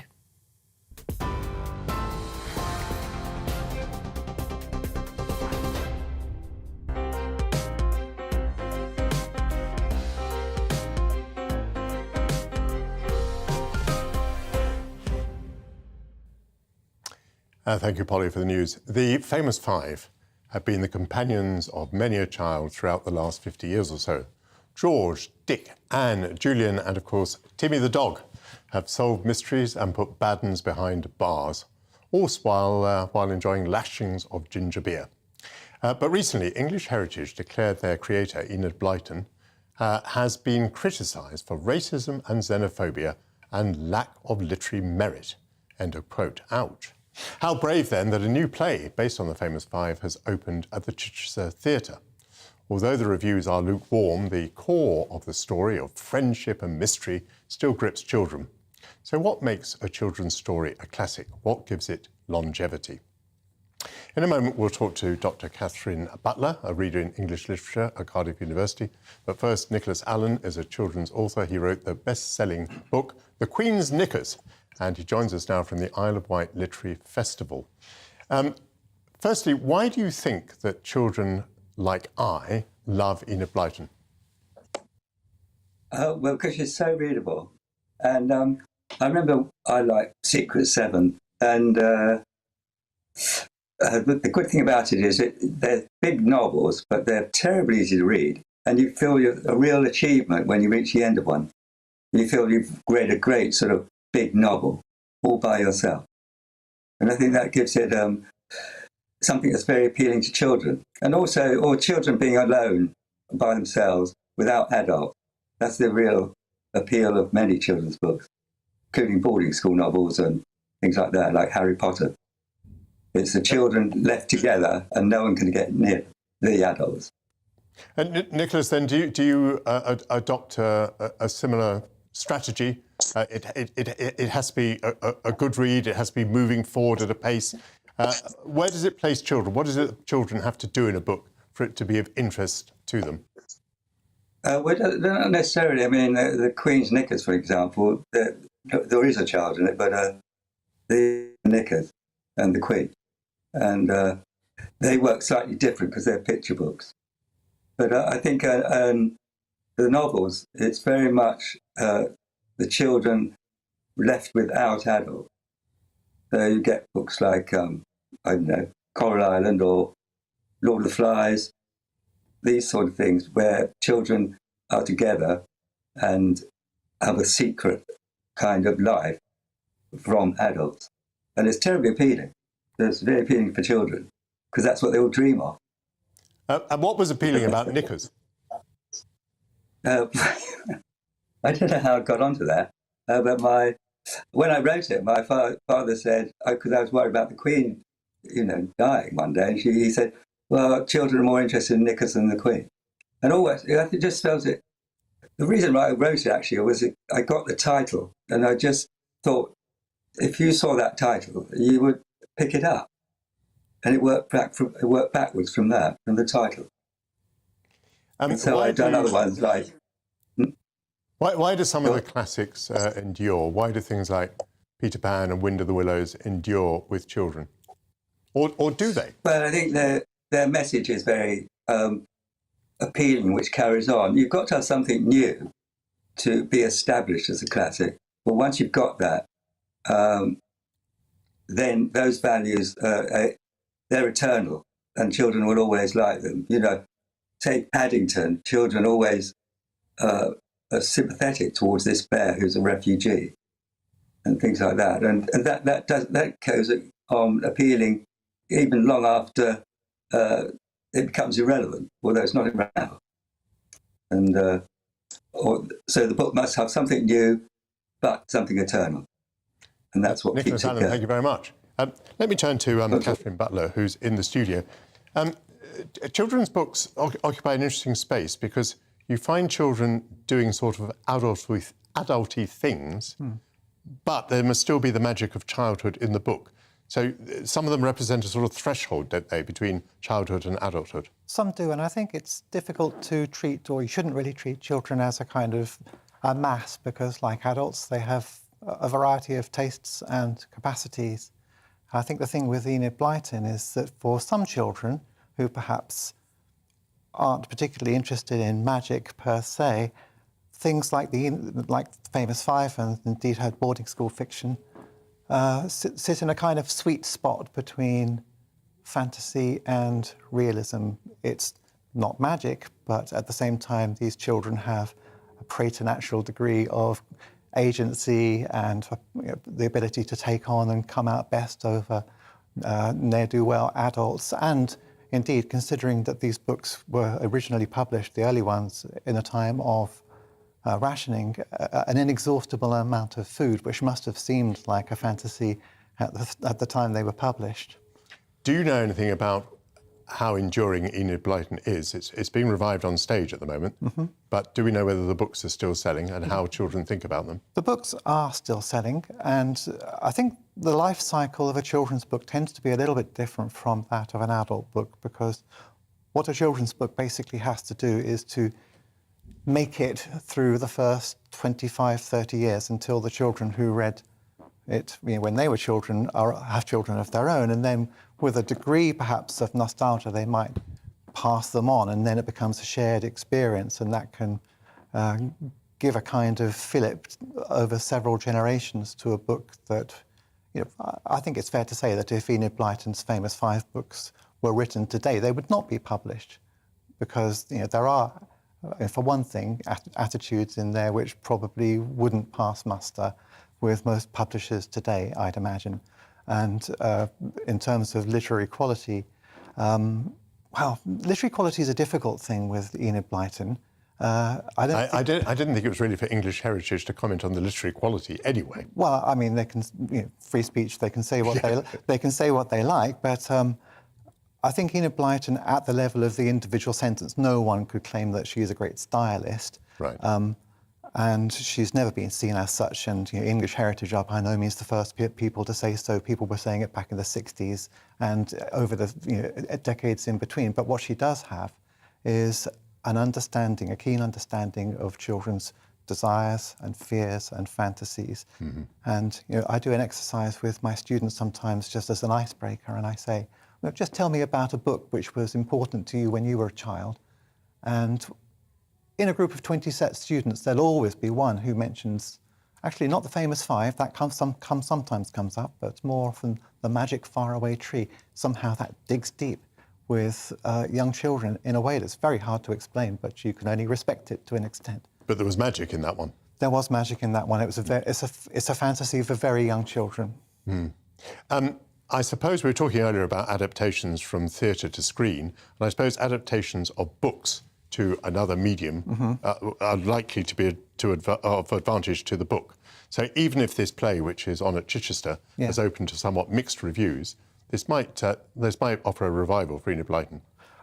It might do, but I'm not sure that, I mean, obviously it's always welcome, I think, but I'm not sure that she even needs a revival. She still sells very well. If you go to most well-known bookshops in Britain today, you'll find quite a few Enid Blytons. She was so prolific, you're not going to find all the books Enid Blyton ever wrote, because that would pretty much fill a whole bookshop just by themselves. But certain things like Mallory Towers, St Clair books, Noddy, of course, and of course the famous Five, and to a lesser extent the Secret Seven, have never really lost their popularity, I think it's fair to say.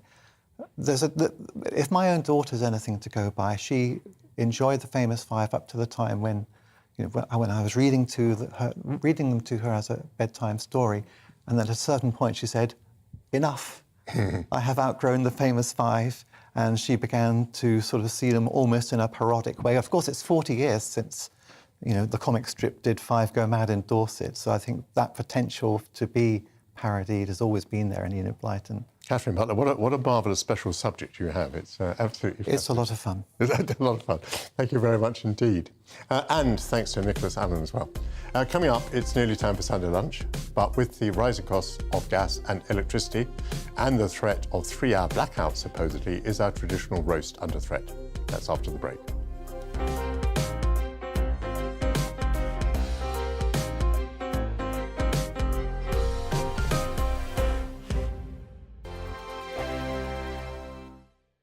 Weekday afternoons on GB News, we've got the whole of the UK covered. From 12 to 3, it's GB News Day with me, Mark Longhurst. And me, Gloria Di Piero. You'll get the very latest on everything that's been going on across our great nation. And from 3 till 6, watch out for GB News Live with me, Patrick Christie. I'm not here to mess around with all the biggest topics and guests. You will always be up to date. GB News Day and GB News Live from 12 p.m. Only on GB News. The People's Channel, Britain's news channel. Hello there, it's Eamon Holmes here from Breakfast on GB News. We're not just on your television and your screens, We're on DAB plus digital radio, so you can listen to your favourite shows on the move. If you've not yet listened to GB News Radio, it's very simple. We're on your radio player and tune-in apps, on your smart speaker, phone or tablet, or online at gbnews.uk. Take us with you wherever you go. GB News Radio. You never have to miss a moment of the People's Channel. Join my show Farage, 7 p.m. till 8 p.m. Monday through Thursday, and there you will get opinion, analysis, debate, and I'll cover stories that nobody else dares to touch. You've been cancelled. Join the club. Oh my goodness me! And then for the last 15 minutes, talking pints. We're over a drink. We have a civilised conversation with someone. We very often disagree, but we do it in a grown-up way. Come and join me on Farage.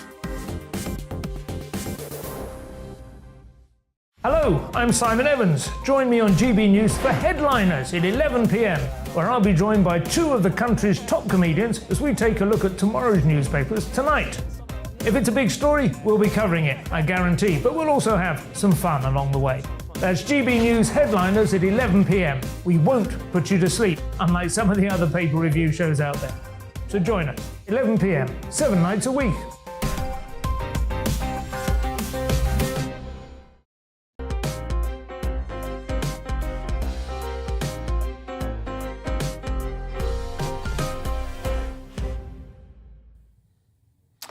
Welcome back to Portillo. What is your ideal Sunday lunch? Roast beef, roast potatoes and all the trimmings? Does it have to include Yorkshire pudding? The Harwood Arms in southwest London is a great rarity. It is a pub with a Michelin star. Its Sunday lunch is a feast to share, and we can take a look at it now. Okay, check on 2 covers, 1 trout, 1 bean, follow 2 roast deer. So this is how we cook our meat. So we poach it at 65 degrees. For about 15 minutes, depending on how tempered it is, and then we dry it off, and then we roast it off in the pan, like you can see here, and then we finish it on the Japanese barbecue just to get a real smoky flavour on it. So I am slicing our red ruby beef sirloin. We get this from the Lake District farmers in Cumbria. Well, we start off the board with our roast potatoes, our beef fat roast potatoes. How do we do the roast potatoes?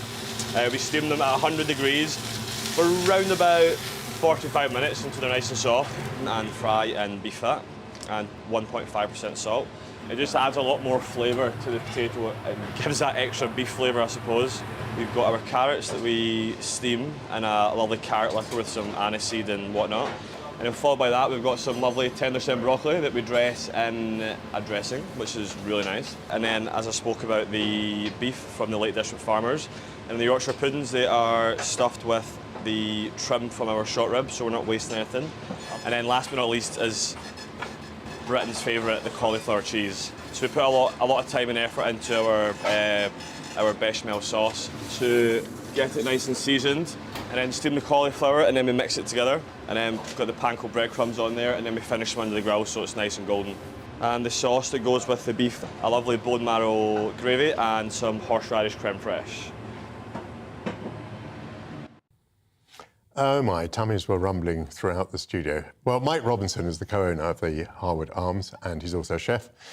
That is quite a Sunday lunch you have put there. Can I ask you, first of all, a Michelin-starred pub, why not have a Michelin-starred restaurant? How did that come about? Well, the Harwood is a pub. It's a real pub. I mean, you know, people will come in, they'll sit at the bar, they'll have their dog with them, have a pint. It's a real proper pub. But when we sort of took it on about 15 years ago, my business partners and I very much wanted it to be the best food we could do, you know, with amazing service, but in a very relaxed atmosphere. So it's always been a pub, and then Michelin came along and gave it a star. I mean... How does that happen then? You don't invite them in; they just turn up. You can't. No, you can't invite them in. No. No, very much. They just sort of.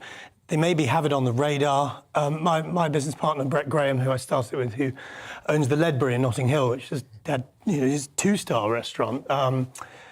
You know, Brett's very much sort of focuses the direction of food, so that provenance comes through. And the meal we saw being prepared there, that Sunday lunch, excuse me for saying so, it looked huge. Is the huge lunch still in fashion? Well, that's for 2 people, what you saw. So when I saw those Yorkshire puddings being stuffed with the meat. Yeah, well, you get one each. I mean, it is a big meal, but it needs to be a nice, slow, enjoyable, delightful experience. It's not a hurried lunch, you know. And I think you have to do something that is if people are going to come out for an event, an occasion, then we want to really give them the very best that we can. You know, we want it to be as good as it can be and as big an event as it can be. And I mean, for the restaurant industry, which has suffered very badly in recent years, you know, it's been a very tough time. Sunday lunch is a very key service. It's a revenue maker. It's important. So we want to make it as good as it can possibly be. That's interesting. There is a danger that you and I are being a bit tin-eared here, a bit insensitive, because some people watching will be saying, oh, that's all very well, talking about going to a 1-star Michelin restaurant. I'm finding it difficult enough to feed the family, and things are going to get worse because energy prices are going to go up. I dare say meat prices are going up as well. They are, yeah. I mean, tell me about this meat you brought in here, which looks very lovely. Tell me about the sort of... what it would set you back. Well, I mean, I think there's two elements to look at here. You have to balance your budget with what you can eat and what you're going to eat. And so we've got 2 things here. I brought a nice bit of beef in. Would you show it to me and show it to the viewers? This is a really beautiful piece. These are actually 2 sirloins, but you could always do them as 1. But, you know, one of these with the right accompaniments will do 2 people. And so one of those would cost about £7 or £8. However, you know, that would be £3 or £4 per person. The key is you roast it beautifully, you carve it thinly. It's really delicious. Now, this is a piece of belted Galloway beef, which is a lovely rare breed. Top end. Ruby red is what we serve at the Harwood. How long? How much gas would you have to use? How long would you have to cook this? The advantage of cooking a smaller piece of beef at home rather than a great big long roast like this, you can cook this in a pan, and you can do it very quickly. So you're using less energy, but then you rest it beautifully. You know, you can go online, you can follow guides on how to do this. But this is a good quality piece of meat, and I think it's really important that now we focus on better quality and eating less of it, you know, at home, certainly, and that's what everyone's telling us. So this is a really lovely piece of beef. As an alternative... And what is this? Hold that one up as well, please. So this is something we serve a lot at the Harwood, which is wild venison. Now, this is a super low-fat, high-protein alternative to beef, and very, very delicious and very good for you. Extremely environmentally friendly at the moment because, you know, there's a massive overpopulation of wild deer in Britain. They're doing damage to the environment. They are overpopulated, and we need to consume them and make more of them. So in the Harwood and my other restaurants, we spend a lot of time using this ingredient because it's there's no downside to it. And it's probably marginally better value than beef in terms of cost. Now, at a sort of philosophical level, what is the role in British society of the Sunday lunch, do you think? I think it's a cornerstone of family life. I think it brings people together at a table all together. It's a slow time. We're not working that day, theoretically. We're cooking together, we're spending time together. I think if there's ever a time to sort of commit a little more of resources to a meal, it's probably Sunday lunch. And do you see any sign that the Sunday lunch is being eroded by the cost of living crisis? Well, it's a very popular service in our restaurants from a hospitality perspective, and we always try and keep it as good value as we can based on the ingredients. No, I mean, I think that it's still a very, very important thing. I'm going to go home this afternoon and cook my family a proper Sunday lunch, and we all sit down together and enjoy it. And I think Sunday lunch is a real institution. What are you cooking? I'm going to cook some beef this Sunday. A similar piece to that. How wonderful. Alistair Stewart has come in. What do you think of this, Alistair? I think it's absolutely splendid. I totally agree with you about the societal nature of it. We have 4 kids, all of whom are off doing their own thing. But if Mrs. S is roasting a joint or a chicken, they are there in an orderly queue. But the other thing, listening to the conversation, that it reminded me of is intriguing how the economics of it vary. My maternal grandfather was a taxi driver, no great money or anything like that. And he loved bread and dripping, which was the residue of somebody having had a good meal. And of course, in Yorkshire pudding with gravy, when you couldn't quite afford the meat as well. But I think the main thing is if you tell your nuclear family that's on the table come Sunday, they will form an orderly queue, and hurrah for that. I would not advise any politicians start talking about bread and dripping in these present circumstances, which rather brings us to the fact that you have a programme coming up. We have been talking on this programme about what are leadership qualities. We've been talking to a military person, a policeman and a conductor. And I've been talking to Claire Fox about vision. How are you taking this conversation forward about Liz Truss and her dilemmas? Well, the premise is that she's in trouble, and anybody who doesn't recognise that is clearly living in a different world. But what I want to try and test here, taking as read the possibility that she may have those leadership qualities, because there's a lot of whipping in to be done if even half of what we read in the papers this morning about plots and cabals is to be believed in. Whether or not that gathering in Prague of 44 heads of government across Europe, not EEC, not European Union, but talking about industry, energy and security in Ukraine, whether that may give her a little window of opportunity to redefine Europe vis-à-vis the UK post-Brexit, and help get the Northern Ireland deal pushed forward, and also just the budget, whether that has now calmed down and may be in a position where it could yield goodies for her and, much more importantly, for all of us, and make Sunday lunch affordable again. I was in Ireland this week, and you know how it is, you're in the back of a car listening to the radio that's on. The positive tone that was coming from Irish broadcasts about the possibility of movement forward on the Northern Ireland Protocol really surprised me. Yes. So this is not just an invention of the... Well, Nigel Dodds was on GB News yesterday saying exactly that as well. But interestingly, we've got the boss of the Northern Ireland Federation of Small Businesses to get the view from the cash point, as it were. And I think also on Friday, that meeting with Chris Heaton-Harris, the new Secretary of State from Northern Ireland, and Simon Coveney from the Republic of Ireland, the mood music there was very, very positive. Even Steve Baker saying, do you know what, if we tread carefully and slowly, we might just get this done. That would be transformational for the people in Northern Ireland, but it could also be transformational for Liz Truss. It would certainly be very helpful to her. And just very quickly, if you would list some of the guests you've got on. Yeah, we've got John Redwood, who's wanted a budget like this for as long as I can remember. Oh, gosh, he and I go back a long way. Well, and me too. David Lidington, who I've admired for a long, long time, Europe Minister for the best part of a decade, who was always totally pro the European Union, but always had his mind open to improving it and making it better and more user-friendly. And Digby Jones, who was on the programme after the budget, saying hated the 45p rate, but the rest of it was quite good. That's now gone, so let's see what Digby makes of it. Well, Alistair is going to be here in just a very few moments. I'd like to thank all my guests this morning. It's been a fantastic programme, really enjoyed it, and we've got some lovely Sunday lunch to look forward to. Thanks, everyone. I'll be here next week. Look forward to seeing you then. The weather is coming up now. Looking ahead to today's weather, and the UK is looking mainly dry for England and Wales, but wet and windy for Scotland and Northern Ireland. Let's home in on the detail. So the southwest dry throughout the day, although skies will become increasingly hazy as the day progresses. It'll be increasingly breezy too, with highs around 15 to 17. The best of the sunshine today will be found across southeastern England and East Anglia. Highs reaching around 19 Celsius, but tempered somewhat by the breeze. After a bright start across Wales, it's going to turn increasingly cloudy, but remaining dry until around dusk, winds strengthening with highs of 17. The Midlands today remaining dry until after dark, with the best of the sunshine during the first half of the day.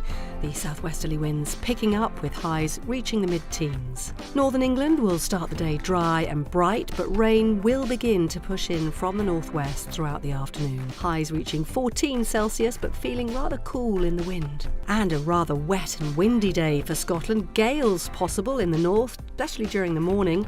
Skies likely to brighten in the west later. Highs of around 14. That wet and windy weather dominating Northern Ireland for much of the day as well. A little drier and brighter weather here, and returning late on in the afternoon, you will get some sunshine. The band of rain continuing to move south as we move into the evening. Blustery showers following on, and that's how the weather's shaping up for the rest of the day.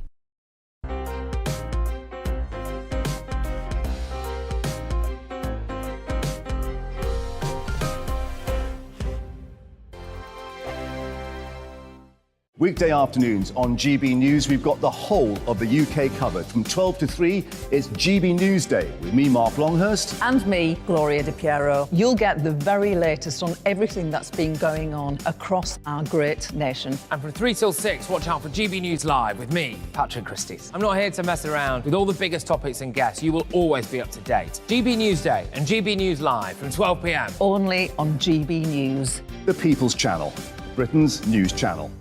Hello there, it's Eamon Holmes here from Breakfast on GB News. We're not just on your television and your screens, you know. We're on DAB plus digital radio, so you can listen to your favourite shows on the move. If you've not yet listened to GB News Radio, it's very simple. We're on your radio player and tune-in apps, on your smart speaker, phone or tablet.